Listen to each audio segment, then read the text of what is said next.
എൻ്റെ പേര് അയ്യപ്പൻ എന്നാണ്. വാടാൻപള്ളിയാണ് സ്വന്തം നാട്. ഇവിടെ വിഷയം അവതരിപ്പിച്ച മാന്യവ്യക്തി ഹൈന്ദവത ഇസ്ലാം എന്നുള്ള വിഷയമാണ് അവതരിപ്പിച്ചത്.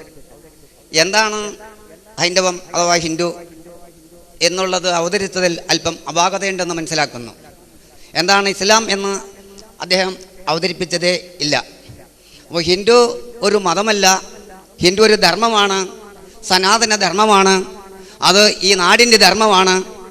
ഹിരണ്യഗർഭനും ചന്ദ്രനും ഒരുമിച്ച് നിൽക്കുന്ന ഒരു കടൽ ഉണ്ടായിരുന്നു. ആ കടലാണ് ഹിന്ദു മഹാസമുദ്രം.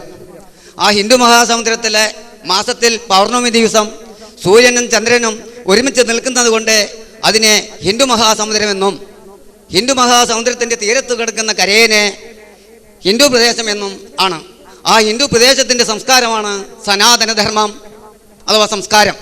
അപ്പോൾ സംസ്കാരത്തിനെ മതവുമായി കൂട്ടിപ്പെടുത്താതെ സംസ്കാരത്തിൻ്റെ നിലയ്ക്ക് വിടണമെന്ന് എനിക്കൊരു വിനീതമായ അഭ്യർത്ഥനയുണ്ട്. ഇത് ഒരു ചോദ്യമായിട്ട് ചോദിക്കാൻ ഞാൻ എങ്ങനെയാണെന്നുള്ള സംശയം കൊണ്ടാണ് ഇങ്ങനെ പറഞ്ഞത്. ആ ഹിരണ്യഗർഭനാണ് സൂര്യൻ. ആ സൂര്യനാണ് ഹൈന്ദവ സംസ്കാരത്തിലെ ഒന്നാമത്തെ ദേവൻ, ആദിത്യൻ. അതുകൊണ്ട് ആ സൂര്യൻ നമസ്കരിച്ചതിന് ശേഷമേ നമ്മുടെ കർമ്മപരിപാടികളിലേക്കൊക്കെ നമ്മൾ പോകാവൂ എന്നുള്ള വീക്ഷയാണ് സനാതനധർമ്മം നമ്മളെ ഉദ്ഘോഷിക്കുന്നത്. സനാതനധർമ്മത്തിൻ്റെ ഏകതത്വം എന്താണ് എന്ന് പറഞ്ഞാൽ ലോക സമസ്ത സുഖിനോ ഭവന്തു എന്നുള്ള തത്വമാണ്. ഈ പ്രപഞ്ചം മുഴുവൻ, പഞ്ചകത്തിൽ പ്രയാണം ചെയ്ത പ്രപഞ്ചം മുഴുവൻ, ആ പഞ്ചകം കൊണ്ട്, പഞ്ചഭൂതങ്ങളെ കൊണ്ട് നിർമ്മിക്കപ്പെട്ട പ്രകൃതിയും മുഴുവൻ തന്നെ ഈ സനാതനധർമ്മത്തിൻ്റെ കാതലാണ്. അപ്പോൾ ആ വിഷയം അവതരിപ്പിച്ച കക്ഷി അത് ചോദിച്ചില്ല. അങ്ങനെയുള്ള ഹിന്ദു എങ്ങനെ ഒരു തെറ്റായ മാർഗത്തിലേക്ക് കൂടി പോയി കലിയുഗത്തിൻ്റെ കാലഘട്ടത്തിലേക്ക് പോയി? അത് ദ്വാപരയുഗത്തിൽ എന്താണ്, ത്രേതായുഗത്തിൽ എന്താണ്, കൃതായുഗത്തിൽ എന്താണ്? കാലഘട്ടത്തിൻ്റെ മാറ്റത്തിനനുസരിച്ചുകൊണ്ട് മാറ്റം വന്നു.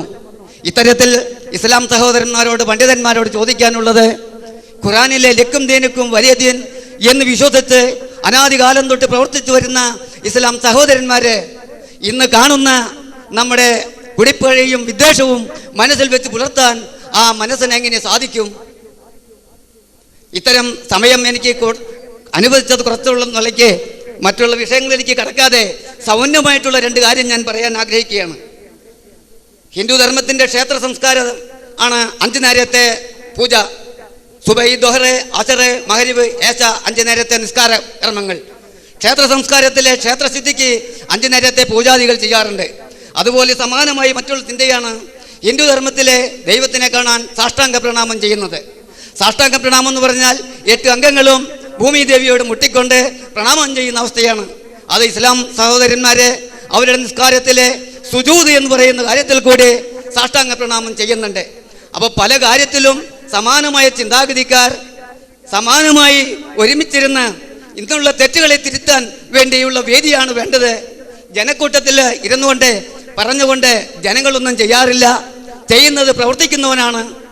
ആ പ്രവർത്തിക്കുന്നതിൻ്റെ കീഴിലുള്ള ആൾക്കാർ ഇരുന്നു കൊണ്ട് അതിനുള്ള പോംവഴി കണ്ടെത്തലാണ് എന്ന് മാത്രം പറയാൻ ഞാൻ ആഗ്രഹിക്കുകയും, ഈ വേദി ഒരു ഏകപക്ഷീയമായോ എന്നുകൂടി ഞാൻ ചിന്തിച്ചതിൽ തെറ്റുണ്ടെങ്കിൽ ഞാൻ നിങ്ങളോട് ക്ഷമ ചോദിച്ചുകൊണ്ട് നിർത്തുന്നു. നമസ്കാരം.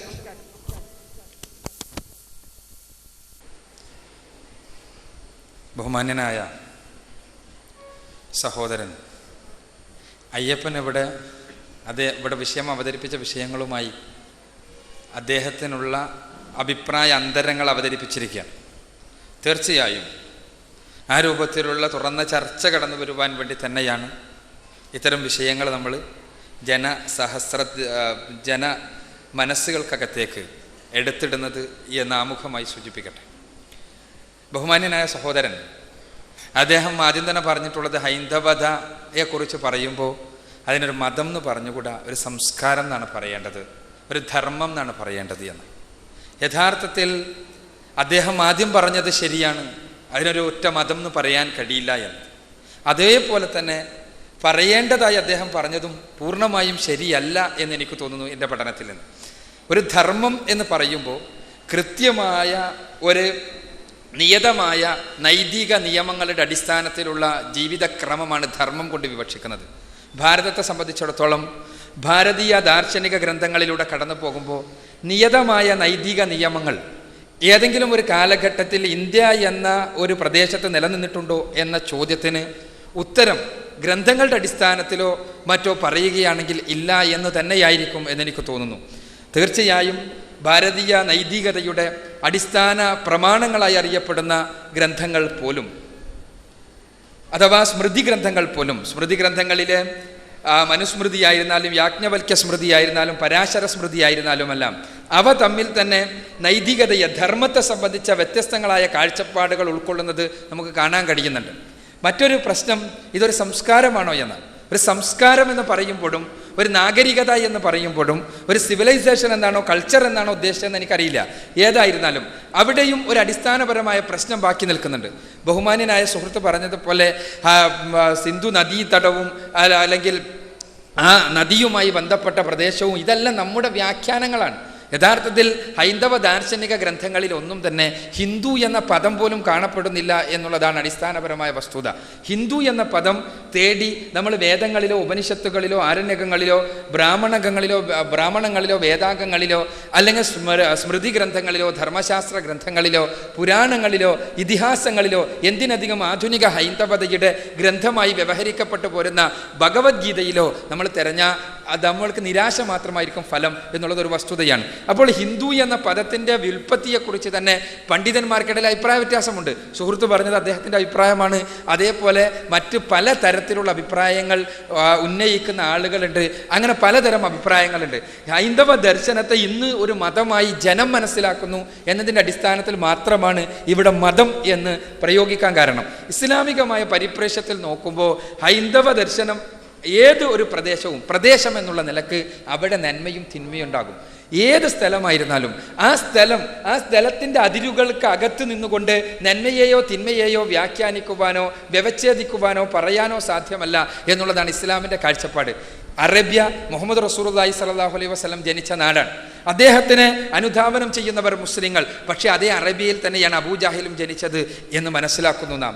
ആ പരിശുദ്ധ ഖുർആൻ അവതരിപ്പിക്കപ്പെട്ട പ്രദേശമാണ് അറേബ്യ. പക്ഷേ അതേ അറേബ്യയിൽ തന്നെയാണ് മുഅല്ലഖ എന്ന സ്ത്രീകളെ വളരെ മ്ലേച്ഛമായി ലൈംഗികമായി ചിത്രീകരിച്ച് സാധാരണ യുവാക്കളുടെ മനസ്സുകളെ മലീമസമാക്കുന്ന സംസ്കാരത്തിൽ അധിഷ്ഠിതമായ ഗ്രന്ഥങ്ങളും തൂങ്ങിക്കിടന്നിരുന്നത് എന്ന വസ്തുത നാം മനസ്സിലാക്കണം.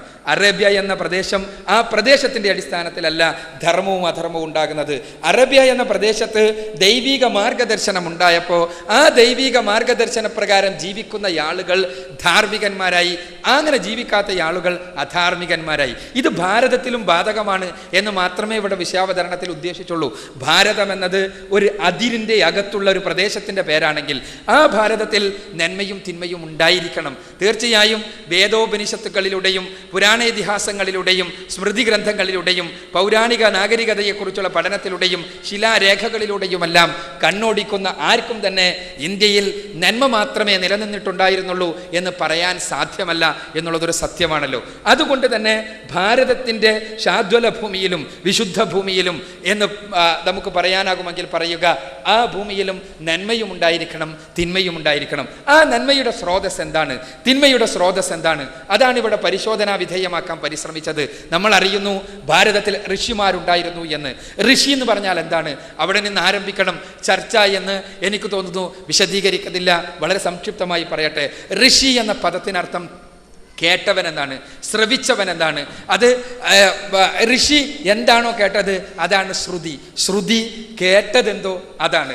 ഋഷി ശ്രവിച്ചവനാണ് എങ്കിൽ അഗ്നിപുരാണത്തിൽ സൂചിപ്പിക്കുന്ന കാര്യമാണ് ഇതിവിടെ ഞാൻ പറയുന്നത്. അഥവാ ഋഷി ശ്രവിച്ചവനാണ് എങ്കിൽ ഇവിടെ അടിസ്ഥാനപരമായി ഇസ്ലാമിക സങ്കല്പപ്രകാരം ദൈവം തമ്പുരാനിൽ നിന്ന് ശ്രവിച്ചവനാണ്, കാര്യങ്ങൾ കേട്ടവനാണ്, മനസ്സിലാക്കിയവനാണ്, ബോധനം ലഭിച്ചവനാണ് പ്രവാചകൻ. ആ പ്രവാചകന് ലഭിച്ച ബോധനം എന്താണോ അതാണ് ദൈവിക ഗ്രന്ഥം, അതല്ലെങ്കിൽ വഹിയ് എന്ന സാങ്കേതിക സംജ്ഞയിൽ അറിയപ്പെടുന്നത്. അപ്പോൾ ഇവിടെ നമുക്ക് ഒരേ പാരലൽസ് കാണാൻ കഴിയുന്നു. അവിടെ എന്താ, ഋഷി ഭാരതത്തെ നയിച്ചോ അന്നിവിടെ നന്മയുണ്ടായിരുന്നു.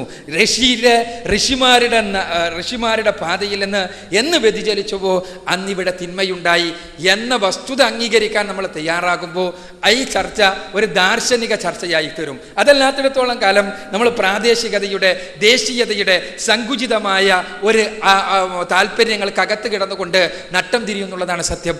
എന്നും ഓരോ പ്രദേശത്തുകാരും തറവാട്ടുകാരും എല്ലാം പറഞ്ഞ സ്വയം അവകാശവാദം ഉന്നയിച്ചൊരു കാര്യമുണ്ട്. ഇവിടെ വിഷയാവതരണത്തിൽ സൂചിപ്പിക്കേണ്ടായി. എന്താണത്?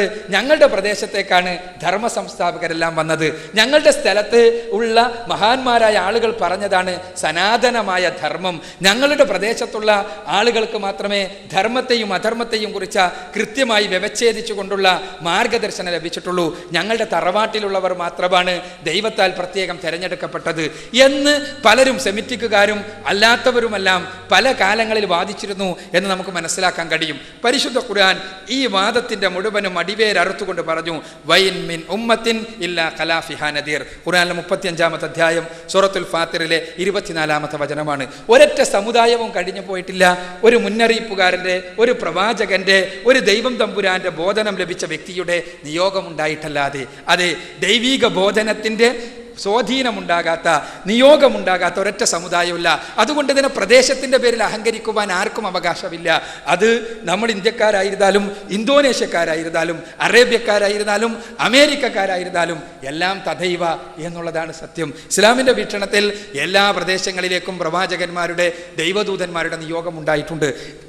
ആ ദൈവദൂതന്മാരുടെ സന്ദേശം അനുസരിച്ചുകൊണ്ട് എന്ന് ജീവിച്ചിരുന്നുവോ അന്നവിടെ ധർമ്മം നിലനിന്നിരുന്നു. ദൈവദൂതന്മാരുടെ സന്ദേശത്തിൽ നിന്ന് എന്ന് വഴിപിഴച്ചു പോയോ അന്നവിടെ അധർമ്മവും നിലനിന്നു എന്നുള്ള വസ്തുത നാം മനസ്സിലാക്കുന്നു. ഇവിടെ സൂചിപ്പിക്കപ്പെട്ട ഹിരണ്യഗർഭ സൂക്തത്തെക്കുറിച്ച് ബഹുമാനനായ സുഹൃത്ത് അദ്ദേഹത്തിൻ്റെതായ ചില വാദങ്ങൾ അദ്ദേഹം ഉന്നയിച്ചു. എന്താ? ഹിരണ്യഗർഭ സമവർത്തദാഗ്രേ ഭൂതസ്യ ജാതഃ പതിരേക ആസീത് സദാധാര പൃഥിവീം ദ്യാമുതേമാം കസ്മൈ ധേവായഃ വിശാവിധേമ. ഇത് സൂര്യനല്ല, സൂര്യചന്ദ്രന്മാരുണ്ടാകുന്നതിന് മുൻപ് ഉണ്ടായ ഹിരണ്യഗർഭനെ കുറിച്ച് തന്നെയാണ് ഋഗ്വേദം 10-ാം മണ്ഡലത്തിലെ 121-ാമത്തെ സൂക്തത്തിലെ 1-ാമത്തെ ഋക്ക് പറയുന്നത്. യഥാർത്ഥത്തിൽ ഇത് എൻ്റെ വ്യാഖ്യാനമല്ല. ഒരിക്കലും മറ്റു മതഗ്രന്ഥങ്ങളെ സ്വന്തമായി വ്യാഖ്യാനിക്കാൻ പാടില്ല എന്ന അടിസ്ഥാന തത്വത്തിൽ പൂർണ്ണമായി വിശ്വസിക്കുന്ന ഒരു വ്യക്തിയാണ് ഈ ഉള്ളവൻ. നിങ്ങൾ പരിശോധിക്കുക, ഭാരതത്തിൽ ആധുനിക കാലഘട്ടത്തിൽ ജീവിച്ചിരുന്ന ഏറ്റവും ശക്തനായ വേദപണ്ഡിതനായി അറിയപ്പെടുന്ന മഹർഷി ദയാനന്ദ സരസ്വതി അദ്ദേഹത്തിൻ്റെ സത്യാർത്ഥ പ്രകാശം എന്ന ഗ്രന്ഥത്തിൽ 14 സമുല്ലാസങ്ങളുള്ള സത്യാർത്ഥ പ്രകാശത്തിലെ 6-ാമത്തെ സമുല്ലാസത്തിൽ അദ്ദേഹം ഈ വചനത്തെ വ്യാഖ്യാനിക്കുന്നുണ്ട്. ഹിരണ്യഗർഭൻ ഈ പ്രപഞ്ചത്തിൻ്റെ സൂര്യചന്ദ്ര നക്ഷത്രാദികളുടെ ഭൂമിയുടെ എല്ലാം നിമിത്ത കാരണമായ പരമാത്മാവാകുന്നു, പരബ്രഹ്മമാകുന്നു എന്നാണ് അദ്ദേഹത്തിൻ്റെ വ്യാഖ്യാനം. ആ വ്യാഖ്യാനമാണ് ഇവിടെ പറഞ്ഞിട്ടുള്ളത് എന്ന് വിനീതമായി സൂചിപ്പിക്കട്ടെ. ഇനി സുഹൃത്തിൻ്റെ ഒരു വിമർശനം, ലക്കും ദീനക്കും വലിയ ദീൻ എന്ന പരിശുദ്ധ ഖുർആനിൻ്റെ വചനം, ആ വചനപ്രകാരം എന്തുകൊണ്ട് മുസ്ലിങ്ങൾ ജീവിക്കുന്നില്ല എന്നുള്ളതാണ്. എന്തുകൊണ്ടാണ്? എന്നിട്ടും ഇവിടെ കുഴപ്പമുണ്ടാകുന്നത് അതാണ്. ഇവിടെ സൂചിപ്പിക്കട്ടെ, ലക്കും ദീനക്കും വലിയ ദീൻ എന്ന മതത്തിൽ ആരെയും നിർബന്ധിച്ച് ചേർക്കേണ്ട ഏർപ്പാടല്ല മതമെന്ന, ഒരു പ്രദേശത്ത് പിറന്നു പോയതുകൊണ്ട്, ഒരു ദേശത്ത് ജനിച്ചു പോയതുകൊണ്ട്, ഒരു കുടുംബത്തിൽ പിറന്നു പോയതുകൊണ്ട്, ഒരു സമൂഹത്തിൽ ജനിച്ചു പോയതുകൊണ്ട് തീരുമാനിക്കപ്പെടേണ്ടതല്ല ഒരാളുടെ വിശ്വാസവും കർമ്മവും എന്ന് ഇസ്ലാം അടിസ്ഥാനപരമായി പഠിപ്പിക്കുന്നു. ഇസ്ലാം പറയുന്നത് മനുഷ്യരെ പ്രദേശത്തിൻ്റെ, ദേശത്തിൻ്റെ, തറവാടിൻ്റെ, കുടുംബത്തിൻ്റെ അടിസ്ഥാനത്തിലല്ല, ഓരോരുത്തർക്കും ചിന്തിക്കുവാനുള്ള അവസരം നൽകണമെന്നാണ്. പരിശുദ്ധ ഖുർആനിൽ മാത്രമാണ് ഞാൻ അറിഞ്ഞിടത്തോളം ഒരു വേദഗ്രന്ഥം എന്നുള്ള നിലക്ക് നിർബന്ധിച്ചും പ്രലോഭിപ്പിച്ചുമുള്ള സകല മതപരിവർത്തനങ്ങളെയും നിഷേധിച്ചിട്ടുള്ള, നിരോധിച്ചിട്ടുള്ള ഗ്രന്ഥം എന്നുള്ളതാണ് സത്യം. പരിശുദ്ധ ഖുർആനിലെ 2-ാമത്തെ അധ്യായം സൂറത്തുൽ ബഖറയിലെ 256-ാമത്തെ സൂക്തത്തിൽ നമുക്ക് കാണാം, ലാ ഇക്റാഹ ഫിദ്ദീൻ എന്ന്. മതത്തിൽ യാതൊരു ലോഭവും പാടില്ലാന്ന്, നിർബന്ധം പാടില്ലാന്ന്, പ്രലോഭനം പാടില്ലാന്ന്, പ്രകോപനം പാടില്ലാന്ന്, ആരെയും നിർബന്ധിച്ച് മതം മാറ്റാൻ പാടില്ല എന്ന് മാത്രമല്ല, ആരെയും അവരുടെ പ്രയാസങ്ങളിൽ സഹായത്തിൻ്റെ ഹസ്തവുമായി ചെന്ന് ആ സഹായ ഹസ്തത്തോടൊപ്പം ആദർശവും കൊടുക്കുന്ന ഒരു രീതിയുണ്ടല്ലോ, വിവരം കെട്ട വൃത്തികെട്ട രീതി, ആ രീതിയോടും ഇസ്ലാം പൊരുത്തപ്പെടുന്നില്ല. പാവപ്പെട്ടവൻ്റെ, പ്രയാസപ്പെടുന്നവൻ്റെ, രോഗിയുടെ ആ രോഗത്തിൻ്റെ പ്രയാസം അനുഭവപ്പെടുന്ന മനുഷ്യന് മരുന്ന് കൊടുക്കുന്നതോടൊപ്പം ആദർശം എഴുതി കൊടുക്കുന്ന, മരുന്ന് കിട്ടണമെങ്കിൽ ഈ ആദർശം കൂടി സ്വീകരിക്കണമെന്ന് പറയുന്ന മരുന്നിനോടൊപ്പം ആദർശം പൊതിഞ്ഞു നൽകുന്ന രീതിയുണ്ടല്ലോ, അതും ഇസ്ലാം പഠിപ്പിച്ച രീതിയല്ല. പ്രലോഭനത്തിൻ്റെയും പ്രകോപനത്തിൻ്റെയും രീതി ഇസ്ലാമിന്, ഇസ്ലാമിക പ്രബോധന രംഗത്ത് തികച്ചും മന്യപാട്.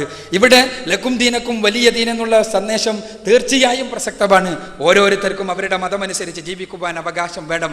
പക്ഷേ ഇവിടെ കലാപങ്ങളും പ്രശ്നങ്ങളും എന്തുകൊണ്ടുണ്ടാകുന്നു എന്നത് നമ്മൾ മറ്റൊരു തലത്തിൽ ചർച്ച ചെയ്യേണ്ടതാണ്.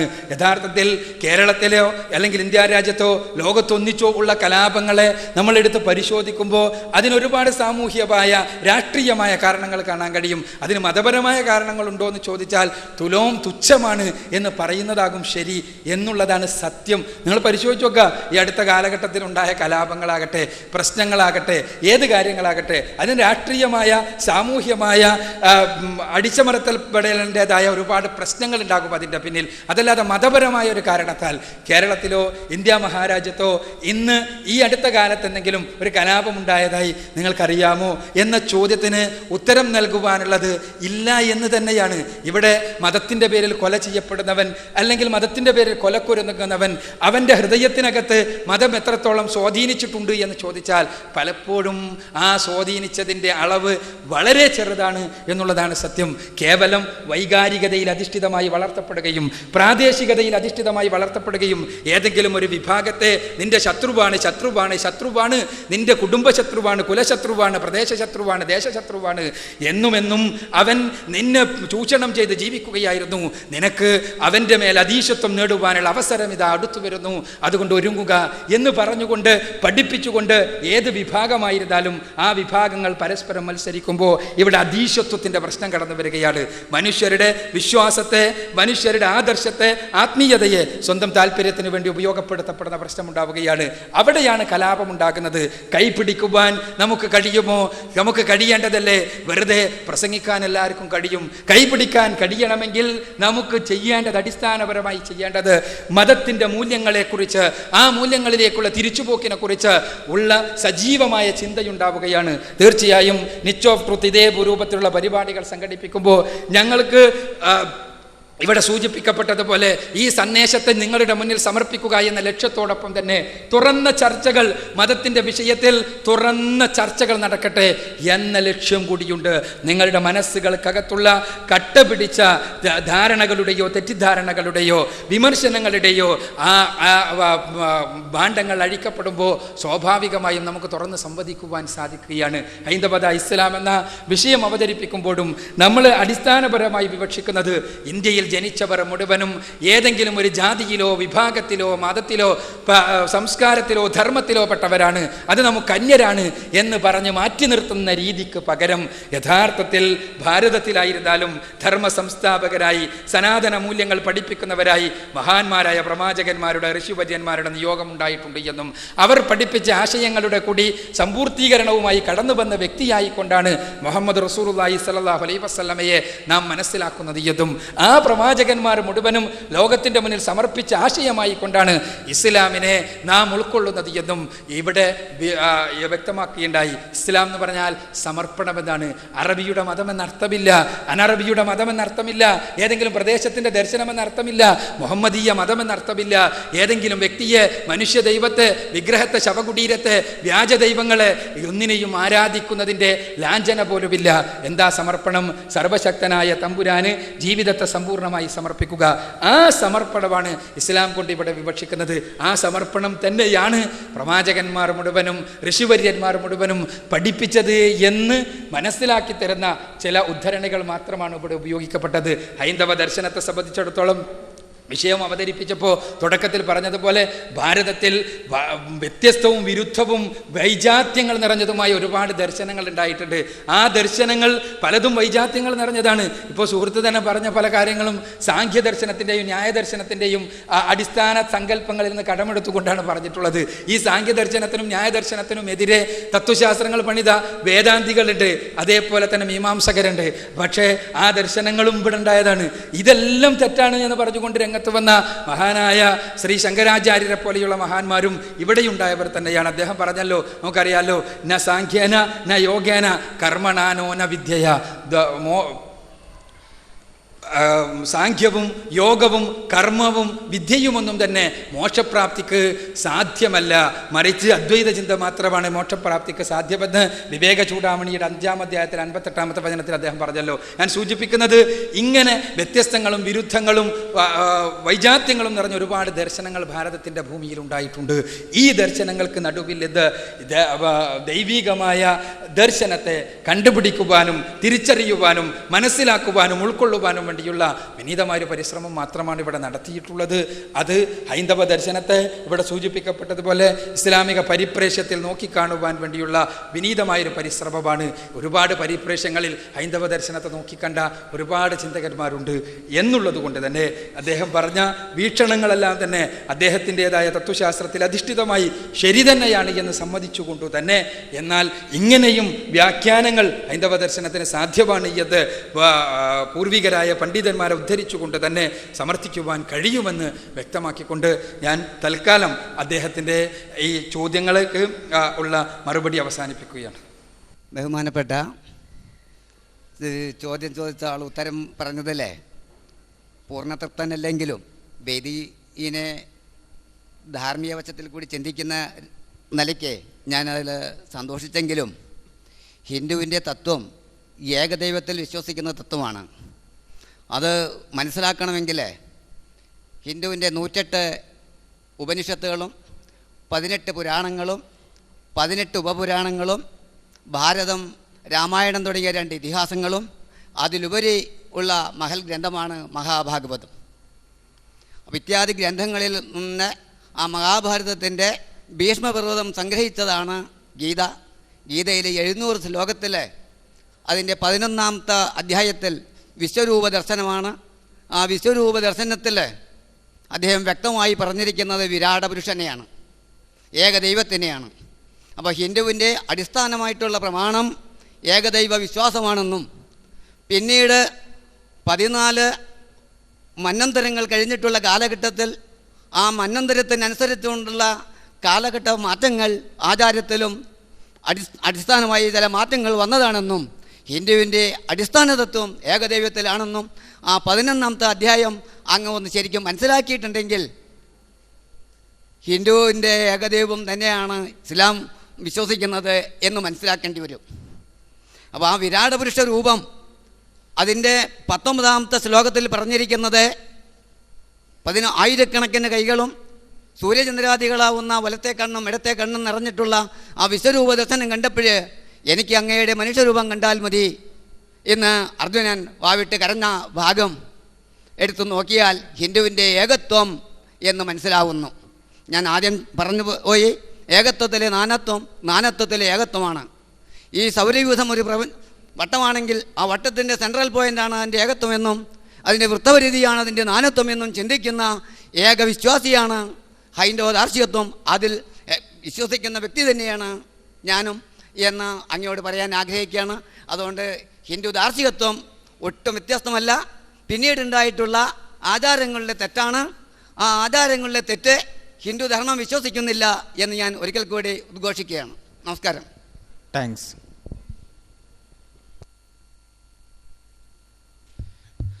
ബഹുമാനനായ അയ്യപ്പൻ സാറ് പറഞ്ഞിട്ടുള്ളത് ഭാരതീയ ദർശനങ്ങളെക്കുറിച്ച് അറിയണമെങ്കിൽ 108 ഉപനിഷത്തുക്കളും 18 പുരാണങ്ങളും 18 ഉപപുരാണങ്ങളും അതിനേക്കാളെല്ലാം ഉന്നതമായ മഹാഭാരതവും മഹാഭാരതത്തിലെ ഗീതയും ഗീതയിലെ 11ാമത്തെ അധ്യായമായ വിശ്വരൂപ ദർശനവും അതിലെ 19ാമത്തെ വചനവും കൃത്യമായി മനസ്സിലാക്കണമെന്ന് തീർച്ചയായും ബഹുമാനനായ സുഹൃത്തിൻ്റെ നിർദ്ദേശം അദ്ദേഹത്തിൻ്റെ വികാരത്തോടു കൂടി തന്നെ ഉൾക്കൊണ്ടുകൊണ്ട് ചില വസ്തുതകൾ സൂചിപ്പിക്കേണ്ടതുണ്ട്. ഒന്ന്, സുഹൃത്ത് അറിഞ്ഞോ അറിയാതെയോ ഹൈന്ദവ ദർശനത്തിൻ്റെ ഏറ്റവും മാണിക്കല്ലായ ചതുർവേദ സംഹിതകളെ പിന്നിലേക്ക് തള്ളാൻ വേണ്ടിയുള്ളൊരു പരിശ്രമം നടത്തി എന്നുള്ളത്. ചതുർവേദ സംഹിതകളാണ് ഹൈന്ദവ ദർശനത്തിൻ്റെ ഏറ്റവും അടിസ്ഥാനപരമായ ആണിക്കല്ല്. ഈ ചതുർവേദ സംഹിതകളും ഋഗ്വേദ, സാമവേദ, യജുർവേദാദി അഥർവവേദ സംഹിതകളും അതിൻ്റെ അടിസ്ഥാനത്തിലുള്ള ബ്രാഹ്മണ ആരണ്യക ഉപനിഷത്തുക്കളും കഴിഞ്ഞതിന് ശേഷമാണ് സ്മൃതി ഗ്രന്ഥങ്ങളായ 18 പുരാണങ്ങളും 18 ഉപപുരാണങ്ങളുമെല്ലാം കടന്നു വരുന്നത് എന്നാണ് എൻ്റെ അറിവ്. അതിനുശേഷമാണ് മഹാഭാരതവും പിന്നീടുള്ള ഗീതയുമെല്ലാം കടന്നു വരുന്നത്. എന്നാൽ ഇവിടെ അർജുനൻ്റെ മുന്നിൽ തൻ്റെ വിശ്വരൂപം പ്രദർശിപ്പിച്ചുകൊണ്ട് ഗീതയുടെ 11-ാമത്തെ അധ്യായത്തിലെ പരാമർശങ്ങൾ, വിശ്വരൂപ ദർശന യോഗത്തിലെ പരാമർശങ്ങൾ, ഈ പരാമർശങ്ങൾ നമ്മൾ ഒരുപാട് മനസ്സിലാക്കേണ്ട ഒരുപാട് കാര്യങ്ങളുണ്ട്. ഒന്ന്, ഉപനിഷത്തുക്കളിൽ മുഴുവനും പറഞ്ഞിട്ടുള്ള അടിസ്ഥാനപരമായൊരു തത്വം എന്താ? സർവലോകരക്ഷിതാവായ തമ്പുരാനെ മനുഷ്യൻ്റെ കണ്ണുകൊണ്ട് കാണാൻ സാധ്യമല്ല എന്ന തത്വം. ആ തത്വം അർജുനൻ്റെ മുന്നിൽ പൂർണ്ണമായും ലംഘിക്കപ്പെടുന്നു എന്നാണ് നമ്മൾ ഒന്ന് മനസ്സിലാക്കേണ്ടത്. അത് വലിയൊരു പ്രശ്നം തന്നെയാണ്. കാരണം കൃത്യമാണ് നേരത്തെ പറഞ്ഞ ഉപനിഷത്തുകളിൽ പറഞ്ഞ വചനങ്ങൾ. ഒരിക്കലും മനുഷ്യൻ്റെ ഇന്ദ്രിയങ്ങൾക്ക് ചെന്നെത്താൻ കഴിയുന്ന അസ്തിത്വമല്ല സർവ്വലോകരക്ഷിതാവിൻ്റേത് എന്ന്. എന്നാൽ ശ്രീകൃഷ്ണൻ തൻ്റെ യഥാർത്ഥത്തിലുള്ള രൂപം അഥവാ പരമാത്മാവിൻ്റെ പരബ്രഹ്മത്തിൻ്റെ വിരാട് പുരുഷൻ്റെ രൂപം പ്രദർശിപ്പിച്ചു എന്നാണ് പറയുന്നത്. ഇത് അക്കാലഘട്ടത്തിൽ ഒരു ദാർശനിക സമസ്യക്ക് ഉത്തരമായി കണ്ടെത്തിയ കാര്യമാണ് എന്നും ഹൈന്ദവ ദാർശനികന്മാരിൽ തന്നെ പ്രമുഖരായ പലരും ഗീതയെപ്പോലെയുള്ള ഗ്രന്ഥങ്ങളെ ആധികാരിക ഗ്രന്ഥങ്ങളായി അംഗീകരിച്ചിരുന്നിട്ടില്ല എന്നുമുള്ള വസ്തുതകൾ നമ്മൾ മനസ്സിലാക്കേണ്ടതുണ്ട്. ഗീതയെപ്പോലെയുള്ള, മഹാഭാരതത്തെ പോലെയുള്ള, ബഹുമാന്യ സുഹൃത്ത് പറഞ്ഞ അഷ്ടാദശ പുരാണങ്ങളെപ്പോലെയുള്ള, 18 പുരാണങ്ങളെപ്പോലെയുള്ള, ഉപപുരാണങ്ങളെപ്പോലെയുള്ള സ്മൃതി ഗ്രന്ഥങ്ങൾ ആധികാരിക രേഖകളായി മഹാന്മാരായ ഹൈന്ദവ പണ്ഡിതന്മാർ, മഹർഷി ദനയാനന്ദ സരസ്വതിയെ പോലെയുള്ള പണ്ഡിതന്മാർ അംഗീകരിച്ചിരുന്നില്ല എന്നുള്ള വസ്തു നമ്മൾ മനസ്സിലാക്കണം. വാഗ്ഭടാനന്ദ സ്വാമികളെ പോലെയുള്ള പണ്ഡിതന്മാർ, വാഗ്ഭടാനന്ദ സ്വാമികൾ നമ്മുടെ നാട്ടുകാരനാണ്. അപ്പോൾ അത്തരം ആളുകൾ അംഗീകരിച്ചിരുന്നില്ല ഈ സ്മൃതി പ്രാമാണ്യമുള്ള ഗ്രന്ഥങ്ങൾ നമ്മൾ മനസ്സിലാക്കണം. പിന്നെയും ഇവിടെ പ്രശ്നം വരുന്നുണ്ട്. എന്താണത്? എല്ലാ ഏകത്വമാണ് പറയുന്നത്. പിന്നെ എന്തിന് ഏകത്വം പറയണം? സർവ്വലോകരക്ഷിതാവായ തമ്പുരാന്റെ ഏകത്വം ഉൾക്കൊള്ളുകയും അവൻ ഈ പ്രപഞ്ചത്തിന് മനുഷ്യർക്ക് പ്രത്യക്ഷപ്പെടുന്നവനല്ല എന്ന് മനസ്സിലാക്കുകയും അവൻ എല്ലാം അറിയുന്ന അവനെ ഹൃദയത്തിൽ ഉൾക്കൊള്ളുകയും ചെയ്യാൻ സന്നദ്ധമാകുമ്പോൾ പിന്നെ എന്തിന് രൂപം, എന്തിന് ഭാവം, എന്തിന് പ്രത്യേക മൂർത്തി, എന്തിന് പ്രത്യേക രൂപങ്ങളിൽ പ്രത്യക്ഷപ്പെടുന്നു എന്ന ചോദ്യം പ്രസക്തമാവുകയാണ്. അവിടെയാണ് ഞാൻ നേരത്തെ പറഞ്ഞ, നിങ്ങൾ ബഹുമാന സഹോദരൻ പറഞ്ഞല്ലോ, കർമ്മങ്ങളിൽ വന്ന പിഴവുകളെക്കുറിച്ച്. കർമ്മങ്ങളിൽ എന്തുകൊണ്ട് പിഴവുണ്ടാകുന്നു? ദർശനം അടിസ്ഥാനപരമായി ഒരു ഡീവിയേഷൻ ഉണ്ടാകുമ്പോഴാണ് കർമ്മത്തിൽ പിഴവുണ്ടാവുന്നത്. ആ കർമ്മത്തിലെ പിഴവ് ദർശനത്തിൻ്റെ വിടവിൽ നിന്ന് ആരംഭിക്കുന്നതാണ്. ദർശനം പിഴക്കുന്നതോ ഈ ഏകദൈവ വിശ്വാസത്തിൽ നിന്ന്, ഏകദൈവ ആരാധനയിൽ നിന്ന് പിഴക്കുമ്പോഴാണ്. ആ ഏകദൈവ ആരാധനയിൽ നിന്ന് പിഴക്കുമ്പോൾ മുഴുവനും ഏറ്റവും അത്ഭുതകരമായ കാര്യം, ലോകത്ത് എല്ലാ മതസമൂഹങ്ങളും, ഞാൻ പഠിച്ചിടത്തോളമുള്ള മതസമൂഹങ്ങൾ മുഴുവനും ഏകനായൊരു ദൈവത്തിൽ വിശ്വസിക്കുന്നവരാണ്.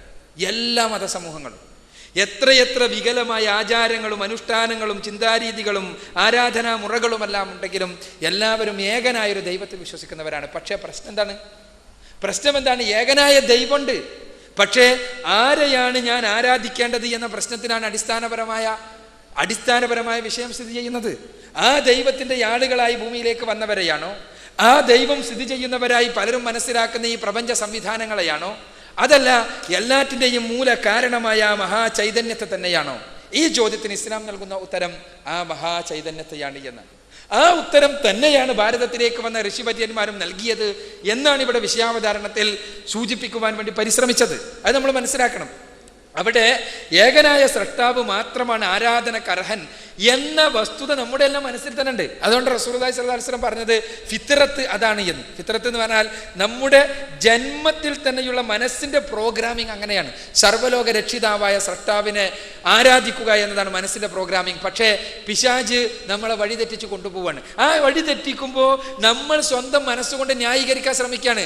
എന്ത് ബഹുദൈവ ആരാധന നടത്തിയാലും, എന്ത് മനുഷ്യ ദൈവങ്ങൾ ആരാധിച്ചാലും, എന്ത് ശവകുടീര ആരാധന നടത്തിയാലും, എന്ത് വിഗ്രഹാരാധന നടത്തിയാലും, എന്ത് ജീവജാലങ്ങൾ ആരാധിച്ചാലും, ഏത് പുണ്യപുരുഷന്മാർ ആരാധിച്ചാലും അതെല്ലാം ഏകദൈവത്തെ ആരാധിക്കുന്നത് തന്നെയാണ് എന്ന് നമ്മുടെ മനസ്സുകൊണ്ട് നമ്മുടെ മനസ്സിനെ സംതൃപ്തമാക്കുവാൻ വേണ്ടി പിശാച് നമ്മുടെ മനസ്സിലിട്ട് തരുന്ന ന്യായീകരണങ്ങളാണെന്നുള്ളതാണ് സത്യം. നിങ്ങൾ നോക്ക്, ലോകത്തെ എല്ലാ മതസമൂഹങ്ങളും ഇങ്ങനെയാണ്, ഏകദൈവ വിശ്വാസികളാണ്. പക്ഷേ എന്നിട്ടും എല്ലാ മതഗ്രന്ഥങ്ങളിലും ഏകദൈവത്തിലേക്ക് പോകണം എന്ന് പറയുന്നുണ്ട്. എല്ലാ മതവിശ്വാസികളും അങ്ങനെയാണ്. എന്നിട്ടും മതഗ്രന്ഥങ്ങൾ ഇങ്ങനെ പറയുന്നു. എന്തുകൊണ്ടാണത്? എന്തുകൊണ്ട് ഈ ആവർത്തിച്ചുള്ള പ്രഖ്യാപനം നമ്മൾ കാണേണ്ടി വരുന്നു. ഞാൻ മനസ്സിലാക്കുന്നത് തീർച്ചയായും ഏകദൈവ വിശ്വാസം എന്നത് സർവ്വലോക രക്ഷിതാവായ ഒരു തമ്പുരാൻ ഉണ്ട് എന്ന കേവല വിശ്വാസമല്ല. ഞാൻ നേരത്തെ പറഞ്ഞതുപോലെ ആ തമ്പുരാൻ നമ്മുടെ സൃഷ്ടാവും സംരക്ഷകനുമായ എൻ്റെ ഹൃദയങ്ങളുടെ നാഥൻ, എന്നെക്കുറിച്ച് അറിയാവുന്ന തമ്പുരാൻ, സർവശക്തനായ തമ്പുരാൻ, എല്ലാം അറിയാവുന്ന തമ്പുരാൻ, എൻ്റെ കട്ടുനോട്ടം പോലും അറിയാവുന്ന തമ്പുരാൻ, എൻ്റെ മനസ്സിൻ്റെ നാഥനായ തമ്പുരാൻ, അവൻ്റെ മുന്നിൽ മാത്രം എൻ്റെ മനസ്സിൻ്റെ വേദനകളെയും വേപതുകളെയും തുറന്നു വെക്കാൻ, അവനോട് സംസാരിക്കാൻ, അവൻ്റെ മുന്നിൽ മാത്രം സാഷ്ടാംഗം നമിക്കാൻ സന്നദ്ധമാകുമ്പോൾ ഹൃദയത്തിനകത്തേക്ക് അവൻ സന്നിവേശിക്കുകയാണ്. ആ സന്നിവേശനത്തിനാണ് ഭാരതീയ ഋഷിമാർ ആഹ്വാനം ചെയ്തത്, ലോകത്തിൻ്റെ വ്യത്യസ്തങ്ങളായ ഭാഗങ്ങളിലേക്ക് വന്ന പ്രവാചകന്മാർ ആഹ്വാനം ചെയ്തത് എന്നാണ് നമ്മൾ മനസ്സിലാക്കുന്നത് എന്നാണ് ഇവിടെ വ്യക്തമാക്കിയത്. ഹൈന്ദവ ദർശനത്തെ സംബന്ധിച്ചിടത്തോളം ബഹുമാന്യ സുഹൃത്ത് പറഞ്ഞതുപോലെയുള്ള വ്യാഖ്യാനങ്ങളുണ്ട്. പക്ഷേ ആ വ്യാഖ്യാനങ്ങൾ തെറ്റാണെന്ന് വാദിച്ച ആളുകളുണ്ട്. ഞാൻ നേരത്തെ പറഞ്ഞ ദയാനന്ദ സരസ്വതി സ്വാമികളെപ്പോലെയുള്ള, വാഗ്ഭടാനന്ദ സ്വാമികളെപ്പോലെയുള്ള, ശിവാനന്ദ യോഗിയെപ്പോലെയുള്ള ഒരുപാട് ഹൈന്ദവ ദാർശനിക പണ്ഡിതന്മാർ ബഹുമാന്യ സുഹൃത്ത് പറഞ്ഞ വാദങ്ങളെ ഗണ്ണിച്ച് ഇത് ശരിയല്ല എന്ന് സ്ഥാപിക്കാൻ വേണ്ടി പരിശ്രമിച്ചിട്ടുണ്ട് എന്ന വസ്തുത കൂടി നമ്മൾ മനസ്സിലാക്കണം എന്ന് കൂടി അനുബദ്ധമായി ചേർക്കുകയാണ്. പരിചരണം, സംഹാരം, ഇങ്ങനെ 3 പദ അർത്ഥങ്ങളാണ് സംസ്കൃതത്തിലുള്ളത്. ദൈവത്തിനെ നമ്മൾ ഈശ്വരൻ എന്നാണ് അറിയപ്പെടുന്നത്. ലോകമൊട്ടുക്ക് അംഗീകരിക്കപ്പെട്ടുള്ള ഇംഗ്ലീഷ് ഭാഷയിൽ ഈ ഈശ്വരനെ പ്രതിനിധാനം ചെയ്യുന്നത് ഗോഡ്, GOD എന്ന പദം കൊണ്ടാണ്. അതിനെ ഡിറൈവ് ചെയ്ത് നോക്കിയപ്പോൾ പലരും പറയുന്നത്, നിങ്ങളെപ്പോലുള്ള പണ്ഡിതന്മാരെ പറഞ്ഞത്, G ജനറേറ്റർ, സൃഷ്ടിക്കുന്നവൻ, O ഓർഗനൈസർ, അത് പരിചരിക്കുന്നവൻ, D ഡിസ്ട്രോയർ, അതെന്ന് വെച്ചാൽ നശിപ്പിക്കുക എന്നുള്ള അർത്ഥം. അത് വേണ്ടത് വേണ്ടാത്തത് എടുത്ത് കളയുക, ബാക്കിയുള്ളതിനെ മാത്രം നിലനിർത്തുന്നവൻ എന്നൊരർത്ഥത്തിലാണ്. ഇതിന് ഹിന്ദുമതം ബ്രഹ്മ, വിഷ്ണു, മഹേശ്വര അല്ലെങ്കിൽ ശിവൻ എന്നുള്ള പദത്തിൽ ഉപയോഗിക്കുന്നുണ്ട്. ഇവർക്ക് വേണ്ടിയിട്ട് കുറേ അസിസ്റ്റൻസുകളൊക്കെ ഉണ്ട്. അപ്പോൾ ഇന്നത്തെ ഈ സമ്മേളനത്തിൽ ഞാൻ 3 പേരാണ് വ്യക്തമായിട്ട് ഇവിടെ കാണുന്നത്. മിസ്റ്റർ MM അക്ബർ, ഷരീഫ് മേലേതിൽ, അതിനെ ഓർഗനൈസ് ചെയ്തിട്ടുള്ള റിച്ച് ഓഫ് ട്രൂത്ത് വാടാനപ്പള്ളി. ഞാൻ ഇവർക്ക് 3 ആൾക്ക് മാത്രം നന്ദി പറഞ്ഞു പോകുകയെന്ന് വെച്ചാൽ സ്വാഭാവികമായിട്ടും ഞാനത് ചെയ്യില്ല, എൻ്റെ സ്വഭാവത്തിന് പറ്റില്ല. ഇവിടെ നന്ദി അർഹിക്കുന്നത് ഈ സംഘാടകർ മുഴുവനാണ്. ഇതിൽ പ്രവർത്തിക്കുന്നതായിട്ടുള്ള ഓരോ വ്യക്തികളും, അത് ഇലക്ട്രീഷ്യനാവാം, മയക്കുകാരനാവാം, അല്ലെങ്കിൽ ഇവിടെ വേണം ചായ കൊണ്ടുവന്ന കുട്ടിയായിരിക്കാം, ആരായിരിക്കാം. ദൈവം എന്ന് പറഞ്ഞു കഴിഞ്ഞാൽ ഈ ഒരു കൺസെപ്റ്റാണ് ഹിന്ദുവിനുള്ളത്. പ്രകൃതി എന്ന് പറഞ്ഞു കഴിഞ്ഞാൽ അതൊരു ഏകമായിട്ടുള്ളൊരു വ്യക്തി, ഒരു ഏകം എന്നുള്ളതായിട്ടുള്ളതിലല്ല. അത് ഈ സമസ്ത ലോകത്തിൽ കാണുന്നതായിട്ടുള്ള എല്ലാ അണുക്കളും, ഇന്നിപ്പോൾ ഈ സമ്മേളനത്തിൻ്റേതായിട്ടുള്ള ഇതിൽ പ്രവർത്തിച്ചിട്ടുള്ള ശക്തികൾ ആരൊക്കെയാണ്, അവരെല്ലാവരും ഇതിന് അഭിനന്ദനം അറിയിക്കുന്നുണ്ട്. അപ്പോൾ ഇന്ന് ഇവിടുത്തെ ഓർഗനൈസർ പറഞ്ഞ അദ്ദേഹത്തിൻ്റെ ഇതിൻ്റെ വിഷയം അവതരിപ്പിച്ച ആളുടേതായിട്ടുള്ള ഒരു ആഖ്യാനം ഞാൻ കേട്ടതെന്ന് വെച്ചെങ്കിൽ, ഈ ഏകദൈവത്തിനെ മാത്രമേ നമ്മൾ ഭജിക്കാൻ പാടുള്ളൂ. അങ്ങനെയാണെങ്കിൽ ഇവിടെ അധ്യാപകരായിട്ടിരിക്കുന്നതായിട്ടുള്ള പല സ്നേഹിതന്മാരും ഞാൻ ചോദിക്കുന്നു, നിങ്ങൾ എന്തിനാ ഈ മാതാ, പിതാ, ഗുരു, ദൈവം എന്നൊക്കെ പഠിപ്പിക്കുന്നെന്നാ? എന്നാൽ അത് ആ വക സിദ്ധാന്തങ്ങളും പഠനക്രമങ്ങളൊക്കെ നിങ്ങൾ മാറ്റി എഴുതണം. നമ്മൾ ഭംഗിക്ക് വേണ്ടി മാത്രം ഒരു സമ്മേളനം നടത്താൻ പാടില്ല. ഇതിൻ്റെ അടിസ്ഥാനപരമായിട്ടുള്ള കാര്യങ്ങളിലുള്ള വ്യത്യാസങ്ങൾ നമ്മൾ തികച്ചും ആദ്യം ചർച്ച ചെയ്യപ്പെട്ടതാണ്. ഞാൻ കൂടുതൽ സംസാരിക്കുന്നില്ല. നിങ്ങളുടേതായിട്ടുള്ള വീക്ഷണകോണ് ഞാൻ അറിയാൻ ആഗ്രഹിക്കുന്നു. എനിക്കിങ്ങനെ അവസരം തന്നതിൽ വളരെ നന്ദിയുണ്ട്. Thank you. ജയ് ഹിന്ദ്.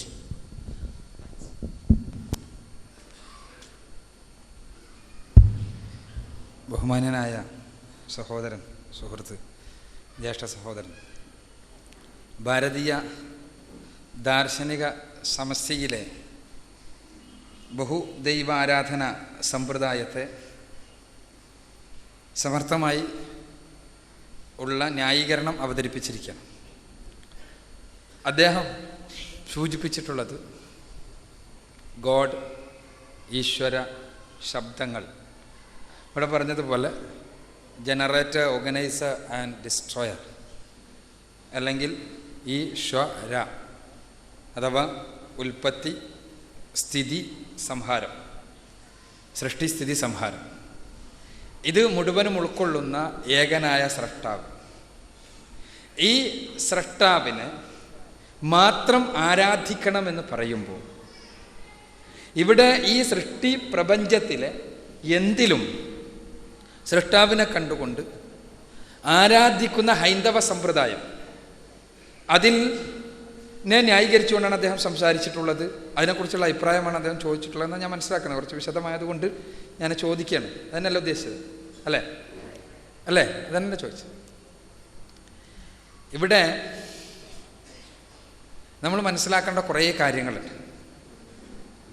ഒന്ന്, സൃഷ്ടിസ്ഥിതി സംഹാരങ്ങൾ സർവലോക രക്ഷിതാവായ ഏകനായ സ്രഷ്ടാവിൽ ആരോപിക്കുന്നതാണ് യഥാർത്ഥത്തിൽ ഹൈന്ദവ ദാർശനിക ഗ്രന്ഥങ്ങളിൽ അധികവും. പരബ്രഹ്മത്തെയും പരമാത്മാവിനെയും കുറിച്ച് പറയുന്ന ദശോപനിഷത്തുകളിൽ മിക്കതിലും മുഴച്ചു നിൽക്കുന്ന കാര്യം സർവലോക രക്ഷിതാവായ തമ്പുരാനാണ് സൃഷ്ടിസ്ഥിതി സംഹാരങ്ങളുടെ മുഴുവൻ നാഥൻ എന്നുള്ളതാണ്. എന്നാൽ ആ സൃഷ്ടിയെ ദ്യോതിപ്പിക്കാൻ വേണ്ടി ബ്രഹ്മാവ് എന്നും സ്ഥിതിയെ ദ്യോതിപ്പിക്കാൻ വേണ്ടി വിഷ്ണു എന്നും അതേപോലെ തന്നെ ഈ നശീകരണത്തെ ദ്യോതിപ്പിക്കാൻ വേണ്ടി അല്ലെങ്കിൽ ഡിസ്ട്രക്ഷനെ ദ്യോതിപ്പിക്കാൻ വേണ്ടി മഹാദേവനെന്നോ അല്ലെങ്കിൽ ശിവൻ എന്നോ എല്ലാം വിളിക്കുന്ന സമ്പ്രദായമുണ്ടായി. ഈ സമ്പ്രദായങ്ങൾ സത്യത്തിൽ പരിശുദ്ധ ഖുർആനിൽ ദൈവം തമ്പുരാന്റെ വ്യത്യസ്തങ്ങളായ നാമങ്ങൾ പറയുന്നുണ്ട്. ദൈവം ഖാലിഖാണെന്ന് പറയുന്നുണ്ട്, സ്രഷ്ടാവാണ്. ദൈവം റബ്ബാണെന്ന് പറയുന്നുണ്ട്, എന്താണ് സ്ഥിതിയുടെയാളാണ്. അപ്പോൾ ഈ വ്യത്യസ്ത നാമങ്ങൾ ഉപയോഗിച്ചിരുന്ന സമൂഹം പിന്നീട് നമ്മൾ കാണുന്നത് എന്താ? ഓരോന്നിനും ഓരോ മൂർത്തികളെ ആരോപിക്കുന്നതായിട്ടാണ്. സൃഷ്ടിയുടെ മൂർത്തി, ബ്രഹ്മാവിന് രൂപഭാവങ്ങളുണ്ടായി. ആ ബ്രഹ്മാവിന് രൂപഭാവങ്ങളുണ്ടായപ്പോൾ അതോടനുബന്ധിച്ച കഥകളുണ്ടായി. പുരാണങ്ങളിലെത്തുമ്പോൾ ആ കഥകൾ എത്രത്തോളം വികലമാക്കപ്പെട്ടു എന്ന് നമുക്ക് മനസ്സിലാക്കാൻ കഴിയും, സുഹൃത്തിനറിയാവുന്നത് പോലെ തന്നെ. അതേപോലെ തന്നെ സ്ഥിതിയുടെ നാഥനായ വിഷ്ണു അദ്ദേഹത്തിന് രൂപങ്ങൾ കൽപ്പിച്ചു. ആ രൂപങ്ങൾ ഇങ്ങനെ വന്ന് വികലമാക്കപ്പെട്ടപ്പോൾ വിഷ്ണുവും ശിവനും തമ്മിൽ തല്ലുന്ന പ്രശ്നമുണ്ടായി, സംഘട്ടനമുണ്ടായി, ഇങ്ങനെ പലതും. ഇത് ഞാൻ പറയുന്നത് ഒരു ദർശനത്തിനുണ്ടായ അപജയത്തിൻ്റെ ഓരോ തലങ്ങളെക്കുറിച്ച് നമ്മൾ മനസ്സിലാക്കാൻ വേണ്ടിയാണ്. അങ്ങനെ ഉണ്ടായപ്പോൾ പിന്നീട് നമ്മൾ കാണുന്നത് എന്താണ്? ഇതിൽ ആരാണ് വലിയ ദൈവം എന്നുള്ള ചർച്ചയാണ്. ഉപനിഷത്തുകളിൽ പോലും കാണാൻ കഴിയും. ഇപ്പം ശരഭോപനിഷത്തുണ്ട്, ദശോപനിഷത്തുകളിൽ പെട്ടതല്ല, 108 ഉപനിഷത്തുകളിൽ പെട്ടതാണ് ശരഭോപനിഷത്ത്. അത് വിഷ്ണുവിനെ ഉന്നതനായ ദൈവമായി അവതരിപ്പിക്കുമ്പോൾ ശ്രീ മഹാദേവി ഉപനിഷത്ത് എന്താണ്? ശിവനെയാണ് ആ മഹാനായ ഉന്നതനായ ദൈവമായി അവരോധിക്കുന്നത്. എന്നിട്ട് തമ്മിലുള്ള തർക്കമാണ് നമുക്ക് കാണാൻ കഴിയുക. ഉപനിഷത്തുകളിൽ പോലും, പിൽക്കാല ഉപനിഷത്തുകളിൽ പോലും ഈ തർക്കം കാണാൻ കഴിയും. എന്തുകൊണ്ടുണ്ടായി നമ്മൾ ചിന്തിക്കേണ്ടതല്ലേ? ഒരേ സർവശക്തനായ തമ്പുരാനിൽ ഉള്ള 3 ഗുണങ്ങൾക്ക് മൂർത്തരൂപം കൽപ്പിച്ച് ഓരോരുത്തരെയും ആരാധിക്കുന്ന സമ്പ്രദായം ഉണ്ടായപ്പോൾ അവരുമായി ബന്ധപ്പെട്ട വികലമായ കഥകൾ പ്രത്യക്ഷപ്പെട്ടു. പിന്നീട് കാണുന്നത് നമ്മൾ ശൈവ വൈഷ്ണവ സംഘടനകളാണ്. പിന്നീട് കാണുന്നത് ശാക്തന്മാരും അതേപോലെ തന്നെ ഗാണപത്യന്മാരും തമ്മിൽ നടക്കുന്ന സ്വരച്ചേർച്ചയില്ലായ്മയാണ്. ഇതെല്ലാം എവിടെ നിന്നുണ്ടായി വരുന്നു? അടിസ്ഥാനപരമായി ഈ ഋഷിമാർ മുഴുവനും പഠിപ്പിച്ച അടിസ്ഥാന ആശയത്തെ ഉൾക്കൊള്ളാൻ, നമ്മുടെ ജീവിതം കൊണ്ട് ഉൾക്കൊള്ളാൻ സന്നദ്ധമാകാതിരിക്കുമ്പോഴല്ലേ എന്നാണ് നമ്മുടെ ഒരു ഇസ്ലാമികമായ പരിപ്രേക്ഷ്യത്തിൽ നോക്കുമ്പോൾ നമുക്ക് തോന്നുന്ന കാര്യം. എന്തുകൊണ്ടെന്നാൽ ഇവിടെ നമ്മൾ ഉപനിഷത്തുകളെല്ലാം പരിശോധിച്ചാൽ കാണാൻ കഴിയുന്ന ഒരു വളരെ അത്ഭുതകരമായൊരു കാര്യമുണ്ട്. എന്താണ്? ഈ സർവശക്തനായ ദൈവത്തിൻ്റെ ഏകത്വത്തെ ശക്തമായ ഭാഷയിൽ പറയുന്നത് എന്തിനാണിത്? എന്തിനാ അതിങ്ങനെ പറയുന്നത്? എന്തിനു വേണ്ടി ഇങ്ങനെ ആവർത്തിച്ച് പറയുന്നു? ഇപ്പോൾ ഈ ശ്വേതശതരോപനിഷത്തിൽ 6-ാമത്തെ അധ്യായത്തിൽ 7-ാമത്തെ ഒരു വചനമുണ്ട്. തമീശ്വരാണം പരമം മഹേശ്വര താം ദേവദാനാം പരമം ച ദൈവതം പദീനാം പരമം പരസ്താദ് വിധാമദേവം ഭുവനീശമീഡ്യം. ഇവിടെ സകല ഈശ്വരന്മാരുടെയും ഈശ്വരൻ, സകല ദേവന്മാരുടെയും ദേവൻ, സകല പതികളുടെയും പതി, അവനെയാണ് ഉപാസിക്കേണ്ടത്, അവനെയാണ് ഈഢ്യങ്ങൾ അർപ്പിക്കേണ്ടത് എന്ന് വ്യക്തമാക്കുന്ന വചനം. ഈ വചനങ്ങൾ എന്തുകൊണ്ട് ഇതിങ്ങനെ പറയേണ്ടി വന്നു? എന്തുകൊണ്ട് ആവർത്തിച്ചത് പറയേണ്ടി വന്നു? നമ്മൾ ചിന്തിച്ചു നോക്കുക. യജുർവേദത്തിലെ 40-ാം അധ്യായത്തിൽ 9-ാമത്തെ വചനത്തിൽ പറയുന്ന അന്തം തമഹ പ്രവിശന്തിയെ സംഭൂതി മുപാസത എന്ന വചനം. അതേ കാര്യം ഈശാവാസ്യത്തിലെ 12ാമത്തെ ശ്ലോകത്തിൽ വീണ്ടും ആവർത്തിക്കുകയാണ്. എന്താ ആവർത്തിച്ച് പറയാൻ കാരണം? അതേപോലെ തന്നെ ദൈവത്തെ പരിചയപ്പെടുത്തുമ്പോൾ ഈ പ്രപഞ്ച സംവിധാനത്തിന് മുഴുവൻ പിന്നിൽ അവനാണ് എന്ന് പരിചയപ്പെടുത്തുകയാണ്. നിങ്ങൾ നോക്കുക, ഏറ്റവും അധികം ഉപനിഷത്തുകളിൽ ആവർത്തിച്ചു വന്നിട്ടുള്ളൊരു വചനം. ഇപ്പോൾ കഠോപനിഷത്തിൽ ദ്വിതീയ വല്ലിയിൽ 2ാമത്തെ വല്ലിയിൽ ദ്വിതീയ അധ്യായത്തിൽ 2ാമത്തെ അധ്യായത്തിലെ 15ാമത്തെ വചനം. അതേപോലെ തന്നെ മുണ്ടകോപനിഷത്തിലെ 2ാമത്തെ മുണ്ടകത്തിലെ 2ാം അധ്യായത്തിലെ 10ാമത്തെ വചനം. അതേ രൂപത്തിൽ തന്നെ ശ്വേതശതരോപനിഷത്തിലെ 6ാം അധ്യായത്തിലെ 14ാമത്തെ വചനം. എല്ലാം പറഞ്ഞിട്ടുള്ളത് എന്താ? ഒരൊറ്റ സംഭവം. വ്യത്യസ്ത ഋഷിമാരെഴുതിയ സാധനം, വ്യത്യസ്ത ഋഷിമാരിൽ ആരോപിക്കപ്പെട്ടിട്ടുള്ള ഈ ഉപനിഷത്തുകളെല്ലാം ഒരേ വചനം. ന തത്ര സൂര്യോ ഭാതി ന ചന്ദ്ര താരകം നേമ വിദ്യുതോ ഭാന്തി കുതോയമഗ്നിഹി തമേവ ബാന്ധം അനുഭാതി സർവം തസ്യ ഭാഷ സർവം ഇതം വിഭാതി. എന്താ പഠിപ്പിക്കണേ? എന്താണ്? ഈ സകല പ്രാപഞ്ചിക പ്രതിഭാസങ്ങളുടെയും യഥാർത്ഥത്തിൽ ഉള്ള ആ പിന്നിലുള്ള മഹാചൈതന്യത്തെ അറിയുക നിങ്ങൾ, ഉൾക്കൊള്ളുക നിങ്ങൾ എന്നാണ്. സൂര്യൻ ജ്വലിക്കണമെങ്കിൽ അവൻ വേണം, നക്ഷത്രങ്ങൾ മിന്നണമെങ്കിൽ അവൻ വേണം, ഈ അഗ്നിയുണ്ടല്ലോ അത് കത്തണമെങ്കിൽ അവൻ വേണം, ഈ വിദ്യുത്തുക്കളുണ്ടല്ലോ അത് മിന്നൽ പിണറുകൾ അതുണ്ടാകണമെങ്കിൽ അവൻ വേണം. ഇങ്ങനെ എല്ലാറ്റിൻ്റെയും പിന്നിലുള്ള അവനെ അറിയാൻ എന്തിനു പറയണം? ഈ അടിസ്ഥാന ഉപനിഷത്തുകൾ മുഴുവനും ഇങ്ങനെ അവനെ അറിയണം എന്ന് പറയുന്നത് എന്തിന്? ഓരോരുത്തരും ചുറ്റുപാടുമുള്ള സകല പ്രാപഞ്ചിക പ്രതിഭാസങ്ങളെയും ആരാധിച്ചുകൊണ്ട് കഴിഞ്ഞുകൂടിയാൽ മതിയെങ്കിൽ. ഇവിടെ ഒരു അടിസ്ഥാനപരമായ ഒരു കാര്യം നമ്മൾ മനസ്സിലാക്കേണ്ടതുണ്ട്. എന്താണത്? സർവലോക രക്ഷിതാവായ തമ്പുരാനെ ഹൃദയത്തിൽ പ്രതിഷ്ഠിക്കുക എന്നുള്ള ഒരു അടിസ്ഥാന ദൗത്യമാണ് പ്രവാചകന്മാർ, ഋഷിമാരെല്ലാം നിർവഹിച്ചത്. എന്താണ് ആ ഹൃദയത്തിൽ പ്രതിഷ്ഠിക്കുന്നതുകൊണ്ടുള്ള മെച്ചം? സർവലോക രക്ഷിതാവായ തമ്പുരാൻ, എന്നെ സൃഷ്ടിച്ച, എന്നെ പരിപാലിച്ചു കൊണ്ടിരിക്കുന്ന, കരുണാനിധിയായ പരമകാരുണികനായ, എന്നെക്കുറിച്ച് കൃത്യമായി അറിയുന്ന, എൻ്റെ മനസ്സിനകത്തെ ചെറിയ ചിന്തകളെക്കുറിച്ച് പോലും അറിയുന്ന, എൻ്റെ സ്വാർത്ഥമായ താല്പര്യങ്ങളെക്കുറിച്ച് അറിയുന്ന, എൻ്റെ വേദനകളെയും വേവലാതികളെയും കുറിച്ചറിയുന്ന തമ്പുരാൻ, എന്നെക്കുറിച്ച് എന്നേക്കാൾ അറിയുന്ന തമ്പുരാൻ, അവന് ഞാൻ എൻ്റെ ഹൃദയത്തിലേക്ക് സന്നിവേശിപ്പിക്കുകയാണ്. അവനെ എൻ്റെ ഹൃദയത്തിലേക്ക് ഞാൻ സന്നിവേശിപ്പിച്ച് കഴിയുമ്പോൾ അവനോട് മാത്രമാണ് ഞാൻ പിന്നെ ചോദിക്കുന്നത്. അവനോട് മാത്രം. അവനോട് ചോദിക്കുമ്പോൾ അതിൽ കാപട്യത്തിൻ്റെ അംശമുണ്ടാവുക സാധ്യമല്ല. കാരണം എൻ്റെ ഹൃദയം എന്നേക്കാൾ അറിയുന്നവനാണ് അവൻ. അവനെ ഉൾക്കൊണ്ട എൻ്റെ ജീവിതത്തിൽ പിന്നീട് തിന്മകളിലേക്ക് കടന്നു പോകാൻ കഴിയില്ല. കാരണം അവൻ സ്വകാര്യമായി പോലും എന്നെ അറിയുന്നവനാണ്. അവിടെയാണ് മനുഷ്യ ജീവിതത്തിൻ്റെ വിമലീകരണം നമുക്ക് കാണാൻ കഴിയുന്നത്. പരിശുദ്ധ ഖുർആൻ നേരത്തെ സൂചിപ്പിച്ച ഏകദൈവ ആരാധനയിലേക്ക് ക്ഷണിക്കുന്ന ഒരു വചനം വളരെ രസകരമാണ്. ഖുർആനിലെ ആ വചനം, യാ അയ്യുഹന്നാസ് ഇഅ്ബുദൂ റബ്ബക്കുമുല്ലദീ ഖലഖക്കും വല്ലദീന മിൻ ഖബ്ലിക്കും ലഅല്ലക്കും തത്തഖൂൻ അല്ലദീ ജഅല ലക്കുമുൽ അർള ഫിറാശൻ വസ്സമാഅ ബിനാഅൻ വഅൻസല മിനസ് സമാഇ മാഅൻ ഫഅഖ്റജ ബിഹി മിനസ് സമറാത്തി റിസ്കൻ ലക്കും ഫലാ തജ്അലൂ ലില്ലാഹി അൻദാദൻ വഅൻതും തഅലമൂൻ. സുന്ദരമായ വചനങ്ങളിലൂടെ ഖുർആൻ ക്ഷണിക്കുക മനുഷ്യരോട്. ഖുർആനിലെ 2ാമത്തെ അധ്യായം സൂറത്തുൽ ബഖറയിലെ 21-22 വചനങ്ങൾ. എന്താ ഖുർആൻ പറയുന്നത്? മനുഷ്യരെ, നിങ്ങൾ ആരാധിക്കേണ്ടത് നിങ്ങളെയും നിങ്ങളുടെ മുൻഗാമികളെയും സൃഷ്ടിച്ച നാഥനെയാകുന്നു. ഇവിടെ ഖുർആന്റെ ആ ശൈലിയാണ് നോക്കുക. റബ്ബുക എന്നാണ്, നിങ്ങളുടെ നാഥൻ. അവിടെ പരിശുദ്ധ ഖുർആൻ പടച്ച തമ്പുരാൻ ഉപയോഗിച്ചിട്ടുള്ള സർവനാമമായ അള്ളാഹ് എന്ന് പോലും പ്രയോഗിക്കുന്നില്ല.